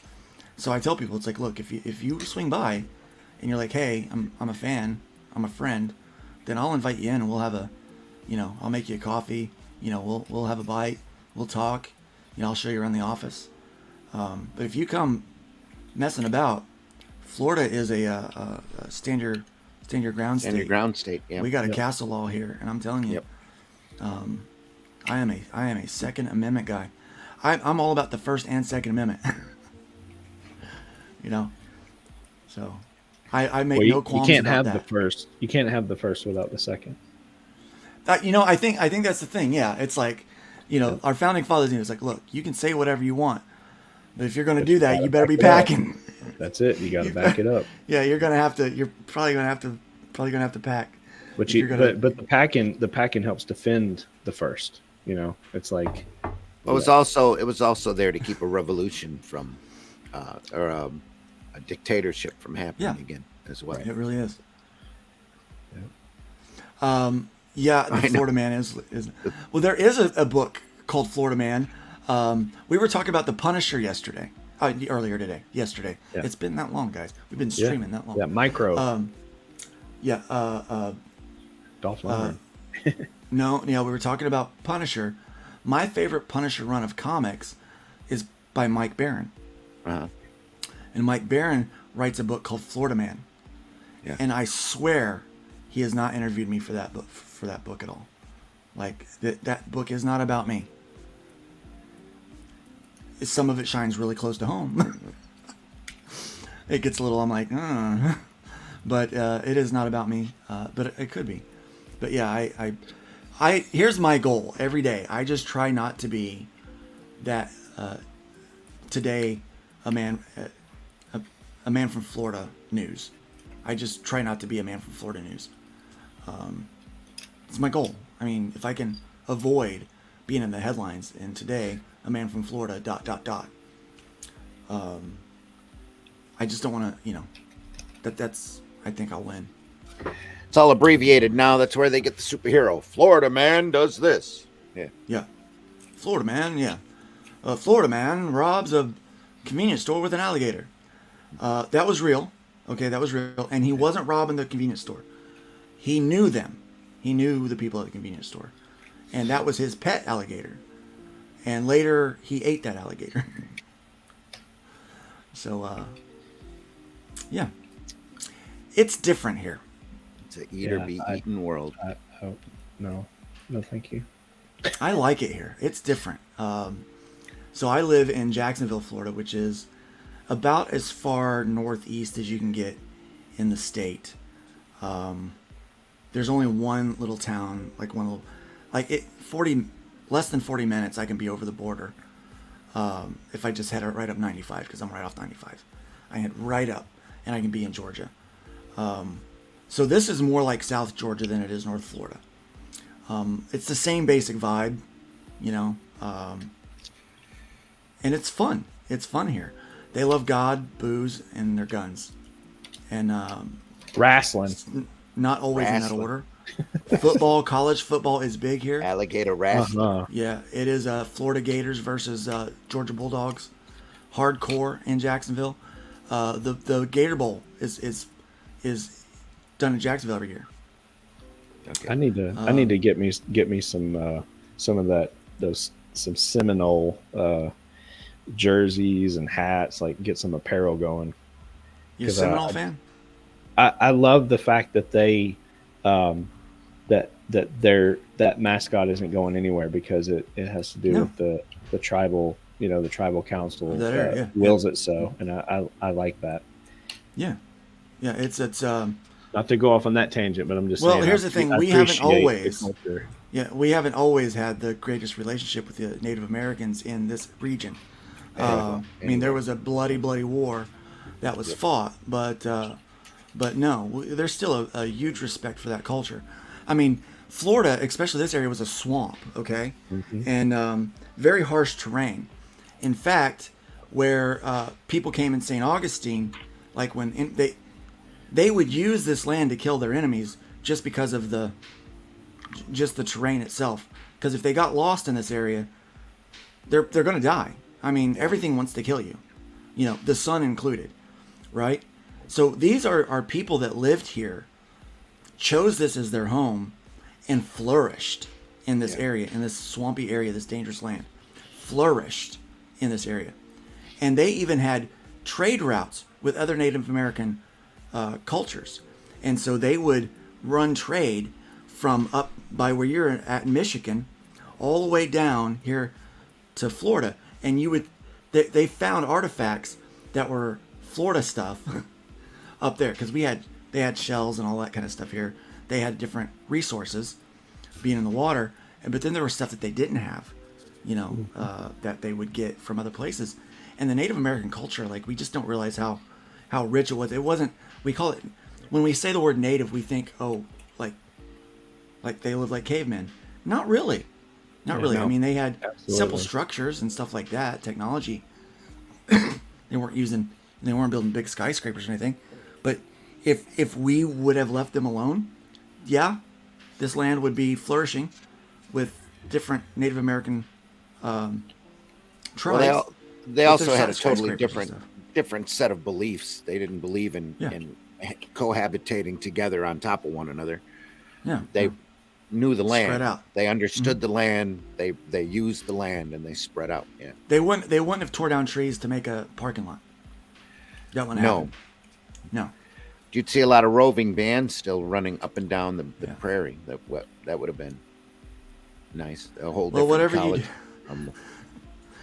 Kigojima says, whatever you do, just don't rob someone in a stormtrooper outfit. You'll miss everything. Yeah. You will. Yeah. I have the stormtrooper. That's the safest place. Is right in front of the stormtrooper. Play no sheet. Cannot play no sheet. Well, unless you're talking about the Force Awakens, and of course it's a different ball game there. Yeah. Because those stormtroopers, their aim is really good compared to how they were. They worked on it. It's a different type of individual in there. First order.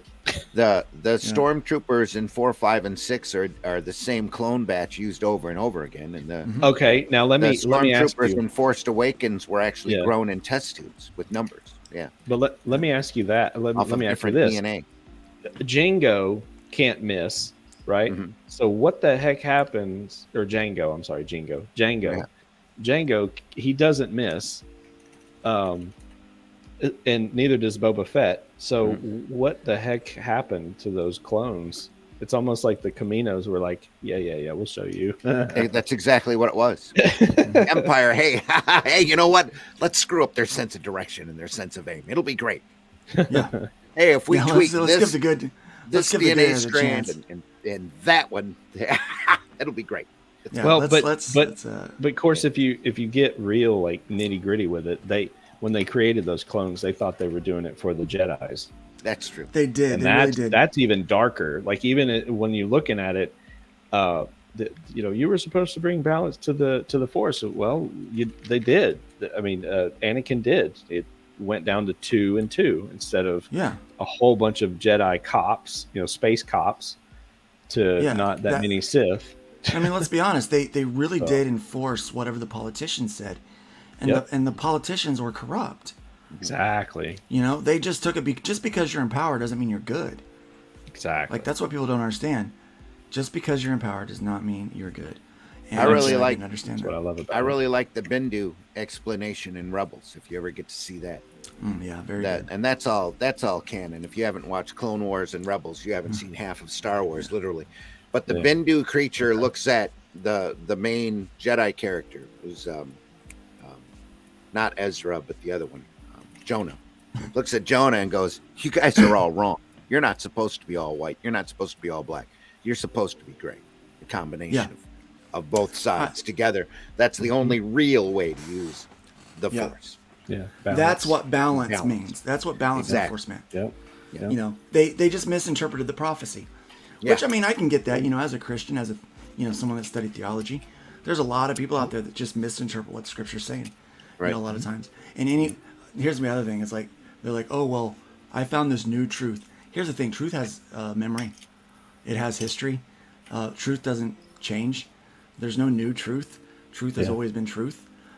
So anybody that tells you, hey, I found a new truth, guess what? They're lying to you. That's or lying to themselves, but by mostly extension, lying to lie to you. themselves, yeah. So it's but yeah, I digress. That's a whole other topic. Yeah. But guys, I mean, we're coming up on an hour 50. We normally go a little bit longer. Nick is we don't have a guest today to talk about their comic or Justin's get our to meet guest. them at all. Yeah, Justin's our guest. Yeah, but So, the comic is far from ready. Yeah, Justin, when are you wanting to go to sign-ups on this? You've already been doing sign-ups, right? Yeah. So okay. So Chrome Dog issue number 1. I currently have a mailing list sign up using Google Forms. I haven't really been sending it out much lately, just because of all the turmoil having to do with changing colorists and this and that. And then I am considering just going ahead and saying, okay, I'll do an Indiegogo sign up. Just because that seems to be a convention that's a conventional way. I will share some. Sure. I'll share some stuff today with what's going on. Okay. So I just paid the other half of what is required for the developers on fundmycomic.com.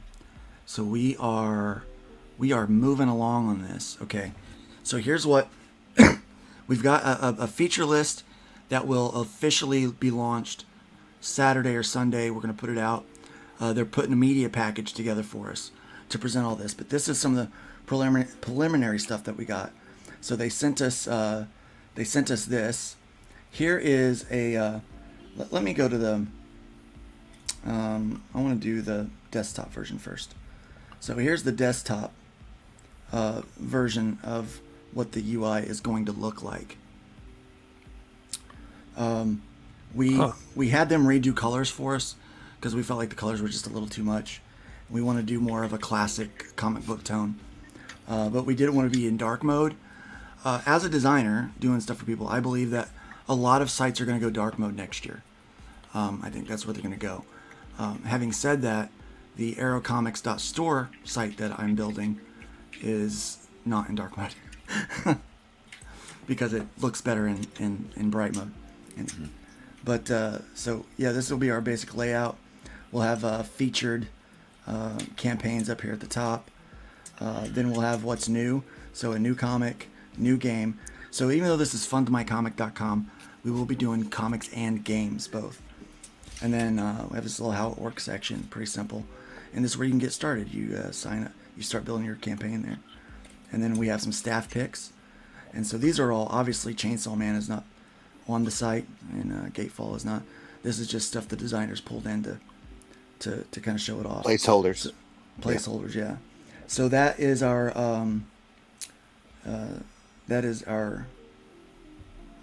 this is the back end. This is what a campaign will look like. All right. So the campaign video, description, and the tracker there, and days, and all that kind of stuff. You'll have story, news, and facts, just like you do with all the other ones. This bit right here is user-generated content. So this will be, your campaign details. And these will be your tiers. One of the features that I wanted to have that was not, which was kind of the one thing that I was building this whole site for to begin with, was I wanted it to be kind of a la carte. So instead of having to do tiers where it was, you know, this, and this, and then this, and this, and you can only choose one tier, I wanted it to be more like a store where you can basically build your own tier. Each item could just be added to a shopping cart, and then you could create coupons to make sales for each item, and those kind of things. You know, you could have kind of that stuff in play. And so we have that feature. It's a shopping cart feature for this one. So you choose your tiers, and you can just add them all together, have one checkout with it. It's also going to be able to organize your tiers the way you want them to be organized. So either by popularity, by value, highest to lowest or lowest to highest, or I think even alphabetical. So you can like name them accordingly to get them. So you'll be able to arrange your tiers the way you want them to be presented to the customer, which is really cool. And so that's this section that we're doing. Now it's also got a whole mobile. It's going to be mobile compatible. We aren't going to have the apps yet for it because we got to raise more money for that. That's probably another, I don't know, like another $17,000 that we got to have to make that happen. 17. So, 17,000. Yeah, that's what it sounds like. Yeah. 17 with 3 zeros at the end. 17,000 more to make that happen.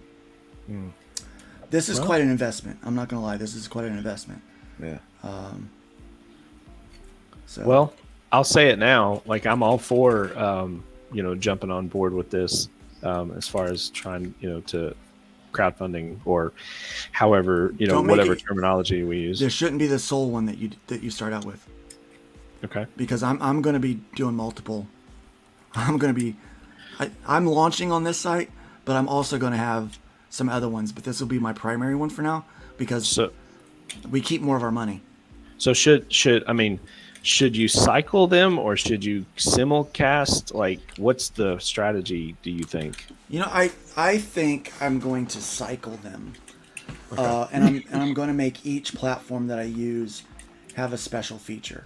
Like you can only get this on that platform. You only get this on this platform. Like right now, I've got like 3 days left on my hybrids campaign. Not doing amazing right now, to be honest with you. It's been really hard getting attention for the campaign. So I'm going to go ahead and put that in the comments so that you can check it out. It is not being extended and it is not going to end demand. I've turned all that off. And so the campaign perks will not be available until next year. We are going to run a second chance campaign for the individual book, but we're doing something special. We're going to be launching a cosplay cover. So Shay from Red Valkyrie is going to be doing a chlorine cosplay and doing a photo shoot for that. And we're going to do we're going to have a pinup poster and a cover, a cosplay cover for her. Sweet. So yeah, so it's going to be really cool. Something that I've never done before. We're trying out, so it's pretty neat. But a lot of the things that we have right now, you're not going to be able to get again. The Chris Scalf cover is not going to be available on my website. It's only going to be available from arrowcomics.store once that's up and live. So it's only going to be available there because Chris Scalf is going to be. There's some other things that he's going to be doing with Arrow that we can't really can't announce yet. But he's. I love it. That's so cool. Yeah, he's amazing. And in case anyone has any questions, we are Arrow. Yes. We may not be the only. May not be the only Arrow. We together are. We are Arrow. Arrow. We are Arrow. Yeah. Keep an eye on the site because there's a lot of stuff coming up. There's a lot of stuff we're finalizing right now, and there's a lot of stuff we're working on that'll be out next year. There is a news section to the fun. site. Let me go ahead and pull up the site right now so we can show off what we've got so far. It is going to be at arrowcomics.store, and we'll have. It's for some reason we're having a lot of trouble connecting the domain, and so I've got to deal with some people about that. that's on my agenda today. So I will just show you. I've got the backdoor link right now, and I'll share this so that you guys can see what we're doing.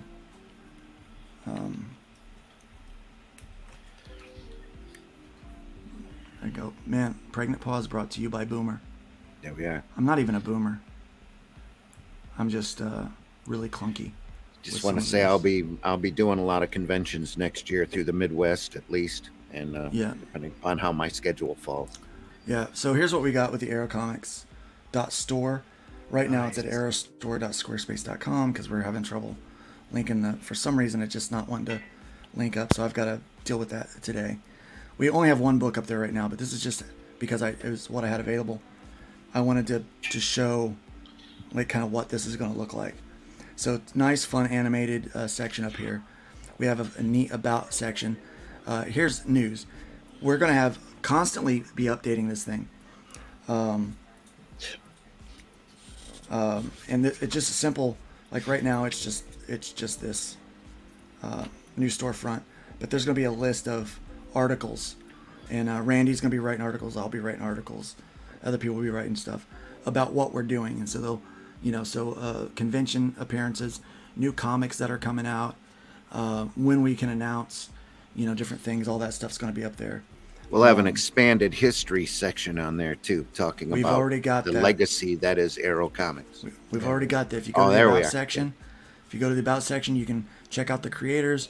Right now, we just got Randy and I up there. I haven't gotten anybody else added yet. Arrow History Part 1 and Part 2 are available, and you can go into this and shows off these really great articles that have been written about the history of Arrow. You can learn about the legacy from day one all the way through. And I added this nice little animation so that it just appears as you scroll. And then you can read more. That takes you to the second section, Arrow Comics 3.0 by the Zim himself. And wonderful so this little whole section postage stamp picture that was in previews. Yeah. Great. Yeah. So very cool little thing we got going on. And then of course we got the buy comics link. You can go there and buy. Right now we've only got one thing populated. I'm in the process of getting all of those added. Starting. It's just starting. So we'll really go live with this once we have stuff up there that that will sell. But it's a simple store. It's secure. It's using the same methods that I'm using for my store. I still have to, right now it's linked to a PayPal account, just so that we could, just so I could test it. Link it. But so it's linked there. But we're getting ready. We got so much work to do with the site. And this will be the store will be open for everyone too, especially retailers who want wholesale discounts. We will the have individuals who come in and want just individual issues. They can pick those up too. Yeah, you pick those up. We'll have a. I'm probably going to build a section that's going to be dedicated for retailers, because their pricing structure is going to be completely different. Yeah. So if you're a retailer and you want to buy direct from us, let us know. We're going to have a login for retailers to use on the site. So that's going to be fun. So we're either going to do that or we're going to use coupon codes that you use to drop the prices down to your price. But I know we haven't discussed this, but it'd be good to have people that have sales license numbers get special treatment for actually being stores or dealers. So that's what we're going to do. Carry multiple. There's two ways we can approach it, and I know the way I want to approach it from a site standpoint. So we're going to work on that, and if it works well, then we'll do that. But there's an option B. But if you're a retailer out there, you're going to get special treatment for this thing. Because we want to partner with our retailer friends out there. We got good books. So we want to make products they can sell. That's the thing. Yeah, 100%. Exactly. Actual comics that people want to read. Yeah. Yeah. As well as collect. Yeah, but we're gonna have this featured section, so this will rotate, like the featured image will always be rotating. It's like, hey, check out this book. when we have a brand new book come out, like we'll pop that up there once it's available on the site. And then you can subscribe to the mailing list and get updates. Obviously, we are not in New York. I have to edit all of that. So there's still a fair amount of work to do, but building it and getting it all looking the way we wanted to was a priority first. And it won't be spamming updates either. I mean, we're talking maybe one a month, maybe two at most, if something big happens, just to keep you informed, not to bombard you with the same spam crap over and over again. I hate people that do that. Yeah. So Kikoshima says, so all of you together would be the quiver. Hey, I mean, that's Welcome when it to comes Fair, to, I think marketing, like when it comes to, I already kind of coined it. I think I think that would be your your shopping cart would be your quiver, or when you did the put all your arrows here. Yeah. Luke, when you did the was it the Rift Riders? And how you had you had that one tier that had all of the was it like 6 comics in it? Yep. Yeah. That was like a little quiver. Yeah, that was your little quiver tier. Yeah, that's what we'll start Quiver calling comics. it. Yeah. Thanks for that one, Kigoshima. We'll start calling that the quiver tier. Yeah. So yeah, and every campaign is gonna start having that, especially for the new books, like for number ones especially. So you can get those. The reason why I didn't put it on the hybrids campaign right now is because it's still live on in demand with the Rift Riders. So we're encouraging people to go there to do it. It's easier for me for my accounting purposes to only have that tier on that one particular campaign at the moment. So, but yeah, so moving forward, that's what we're working on. This site will also be live and populated about the same time that Fund My Comic is up. So we're looking at Fund My Comic is going to be going in a few weeks. I'm telling you guys, it's in a few weeks. It's going to be up in beta. We're going to run that site beta for a year, which means when we're running a site in beta, we can make changes quicker. It's easier to make changes, and it lets people know that there are going to be a number of fixes, and because there's always going to be hiccups with any new site. Even when a site updates, it has hiccups. Indiegogo is going through that. Kickstarter has gone through that several times whenever they've updated new features. So we'll have a beta test with new features when we start adding those as well. So we'll be able to do ABs. But we're not going to do AB comparisons with new features until we're probably running about 100 concurrent campaigns at any given time on the platform. So that's what we're planning on doing. But yeah, platform fee is 2% for Fund My Comic, as opposed to 5% from everybody else. And we're doing that because we're not trying to get rich. We're just trying to help creators have a safer place, a better place to promote their books and sell their books. And we are trying to help you keep more of your money. Like, that's ideal, is that you would keep more of your money. So the more successful you are, the more successful we are. Yeah, exactly. That's how it is. A rising tide. Yo, Pixels in the house. Yeah. What's up, Pixel? Okay. How's it going, man? It's great to have you here today. Right towards where we're about ready to close this thing off. But yeah, so we got big things coming. There'll be big announcements. Randy will be making some big announcements about Arrow and books that we're picking up. Man, I'm excited because I know some of the stuff that's happening. But man, it's big news. I mean, 2023 is going to be, I think, a big year for Arrow Comics and indie comics. We've looked at the calendar. We have a lot of releases coming up. And I can't stress enough. You see that tier over on the Rift Riders campaign. That is a taste of the variety and the quality that you're going to see come out of this company. We're going to be real careful, and we're going to be adding a lot of people. Some you know, some you'll love to know, some you don't know yet, but you will. Some great quality stuff coming. Yep, Arrow promo and IndieCron. Yeah, we're working on a video. Like, we're gonna do like an announcement, a quick video, kind of like a commercials bump for Arrow Comics. That's something we're working on. Man, we've got so many things that we're doing, Arrow. I'm excited to be a part of the legacy. And we're that close to finalizing a bunch of stuff, and we just can't go out there and jump the gun. Welcome, 24 Eyes. It's nice to have you here this morning. Got to be careful. Yeah. It's all a matter of it's so close. And we've ran into, we're falling into things that we didn't even expect for this coming year. Very, very cool stuff. It's so gratifying to decide to do this, especially after the fiasco that we went through that started the company to begin with. And the fact that Ralph Griffith, who's one of the founding members of Arrow Comics, just told us to take that name and run it until we can't run it anymore. And we want to build it into a nice foundation of really quality creators doing top-notch stuff for everybody to enjoy. That's the idea. It's been around for a long time. And we're trying to find ways to circumvent using Diamond.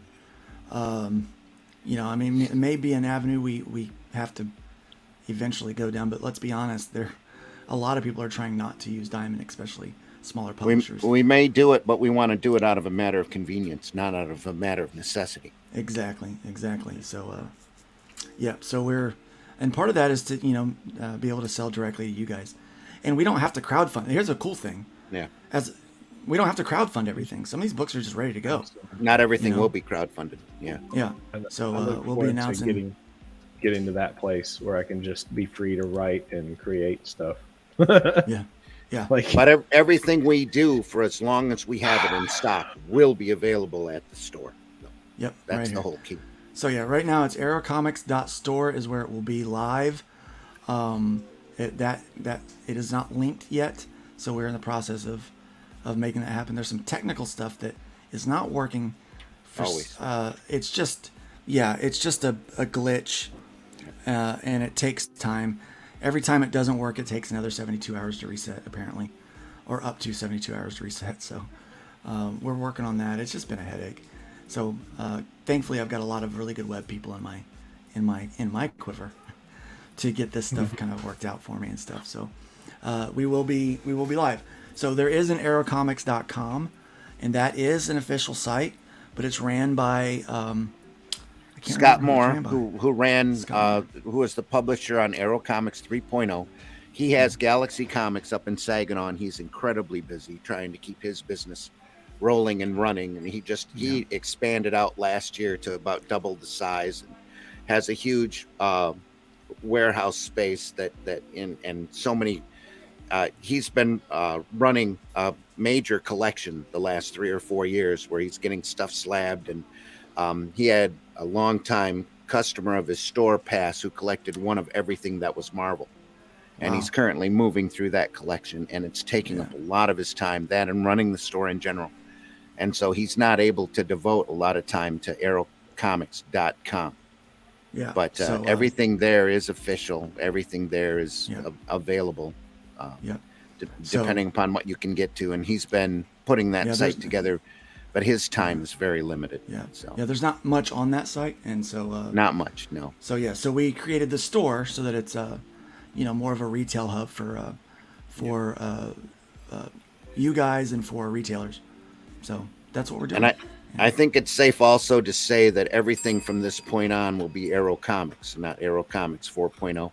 Yep. I think HeroBot 2 will be the last book that'll be designated Arrow Comics 4.0. Everything will just be Arrow Comics from here on. Yeah. So, nice. Exciting news, guys. I mean, a lot of stuff coming out. Chrome Dog is the first 10. The first 10 pages are done.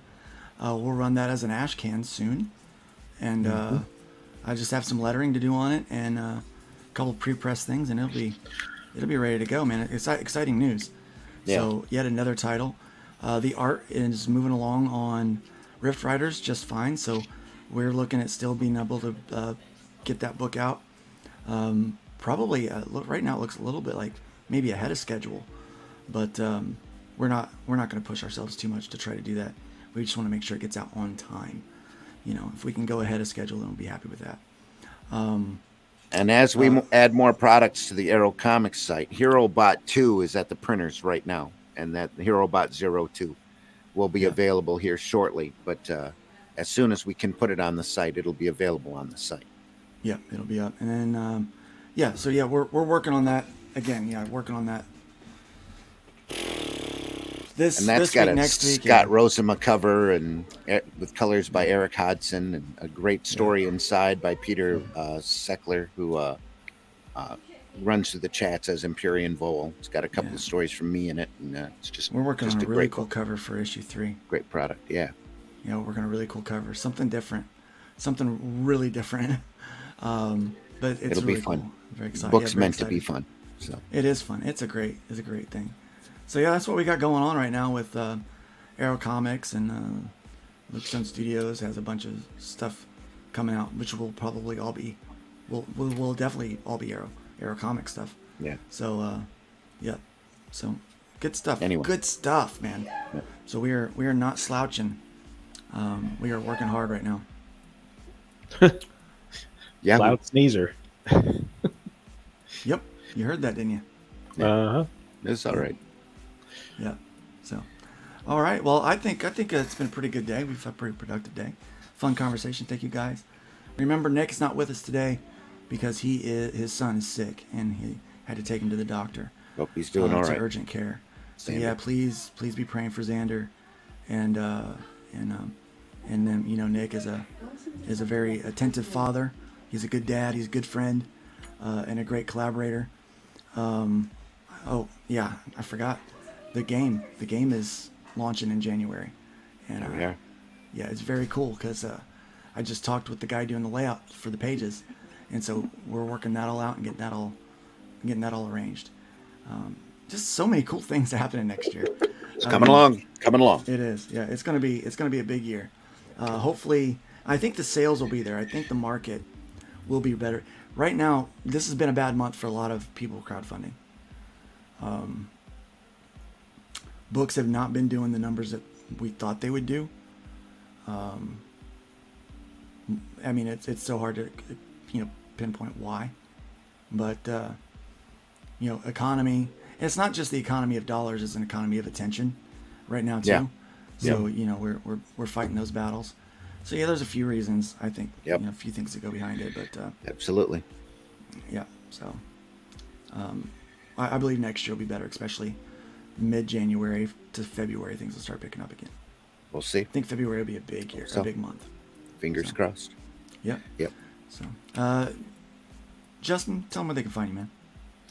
Well, you can find me on Twitter. I've physically, like people to find out exactly. No. I'm answering the question. Are you doing physical copies or digital copies? Right now, the plan is to do physical copies. We might do digital, but that's going to be up to Randy if we decide to do digital copies of the books. Right now, we're moving through our physical inventory through Arrow Comics. On my store, you can get my books in digital on my store right now, but there's going to be some differences. Like we're going to, one step at a time. I don't see any reason why we can't be digital on the store if you can arrange it. So we'll sell digital files, sure. Yeah, of some stuff. Yeah, it's right all now up to the store is so easy to set up for digital. I mean, it's easier to do the digital than it is the physical. Honestly, there's less steps. But really, part of the fun of Arrow is that it's a creator-owned company, so it's up to the individual creators if they want to go digital or not. It's up to them. Yeah, we should offer it as an option, but not everybody's going to follow that, and I don't blame them. Yeah, I don't blame them at all. Yeah, some people, it's up to them, but yeah. So yeah, we'll be doing that. And that was very, very polite of you, but it's okay. We always interrupt Zero. Hey, that's why I'm a 0, not a 1. Anyway. Anyway, back to it. So as you may see, so in my my handle there on Twitter is Justin K Sweet, because that's my name. But I'm no longer. I've changed my moniker from Agent Zero Comics to just Agent Zero Studios, or you can just call me Agent Zero. But mainly because I don't see the need to have my own imprint if I've joined Arrow going forward. So here we are. So, but yeah, that's pretty much the best place you're going to find me. I'm around. I'm on Facebook too under Justin K Sweet, but there's plenty of other Justin Sweets, I'm sure. But yeah, I'm just out here doing my thing, and eventually you'll probably get to see more of me. It's just life's been really busy at work and all that. So holidays, man. Yeah. E-commerce, sales, all that fun stuff. So yeah, I mean, we're actually things are happening here at my my day job. So good. So yeah, good stuff. Randy, what's up, man? You can find me on Facebook if you look hard enough. You can find me on Twitter under Randy Zim, Z-I-M-M. But most importantly, I guess you can find me over at the Indie Comics Network, at indiecomicsnetwork.com, Indie Comics Network over on YouTube, where I do the Zimcast at 10 p.m. on every Wednesday, where we talk about the business and the market with a little bit of opinion. Then on Friday mornings, or tomorrow morning especially, we're doing Comics by Night at 5 a.m. in the morning. And tomorrow morning, we'll be talking about, let me lift it here. What's in this box right here? Ooh, that's really a big box. big. That is a big, big book. That is the Artisan collection of Steranko's Nick Fury, Agent of S.H.I.E.L.D. material. We're going to be taking a closer look at that tomorrow morning, 5 a.m. Comics by Night. And all of these are archived over at the Indie Comics Network site, so you don't have to be live. We'd like you to be live just so that you can talk about this stuff along with us in the chat. Yeah. Glenn Fleming will be there, Russ Leach will be there, and it'll be a fun time regardless, where we marvel over a lot of just fantastic Steranko material. Then Sunday mornings, I also do the Sunday Funnies, where we talk about comics and our love of comics and the comics that inspire us to do more comics over on Sunday Funnies, 9 a.m. Sunday. All of that's archived over at the Indie Comics Network. So take a look at that. And then, of course, there's Arrow Comics that we just got done discussing. So HeroBot number 2 is at the printer. I got more copies of Paragon 1 and Calico 1 coming in. And I'm really happy with all of those products. We have HeroBot 1 available, as well as the Revolt book and A Taste of Only Death Can Save Us, and of course hybrids that are available there. So check those out. Look at that Rift Riders tier for a good idea of the type of work that we do. I stand behind all of it. Very happy with everything. Very cool IPs on there. And more coming. We got a lot coming. Standards and Practices calling right now.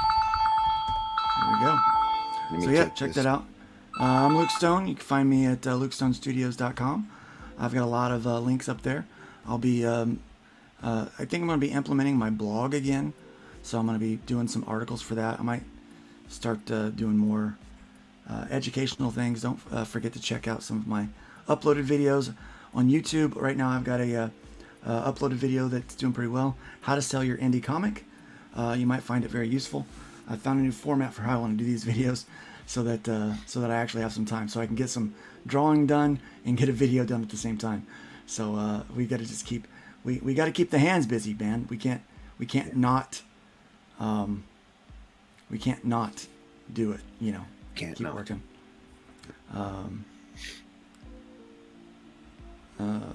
I don't know.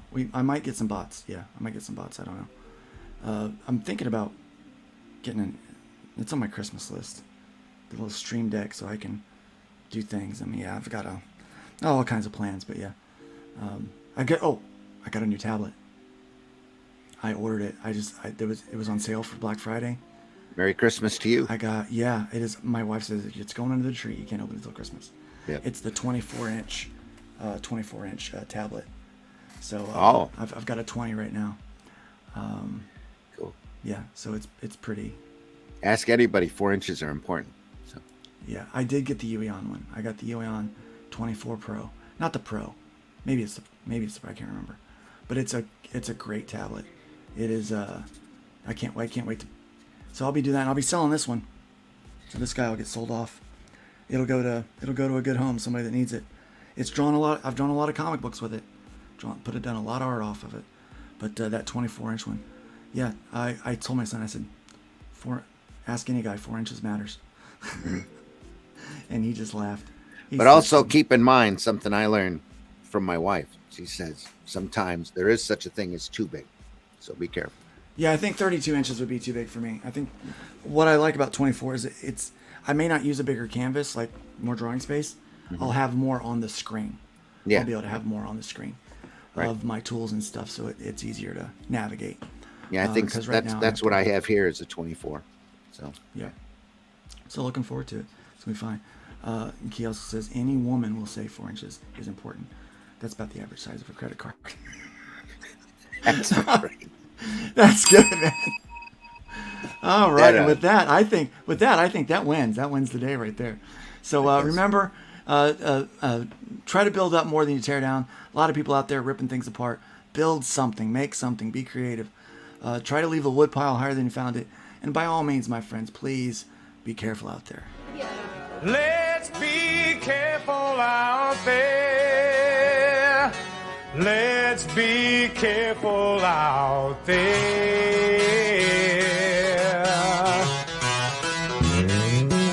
We had a 187 at the 7-Eleven on the corner of 4th and Main. 2 Caucasians of the male persuasion put a bullet through the cashier's brain. Moving on, I see it 211, half a dozen 459, 2 W's a GTA, several miscellaneous crimes.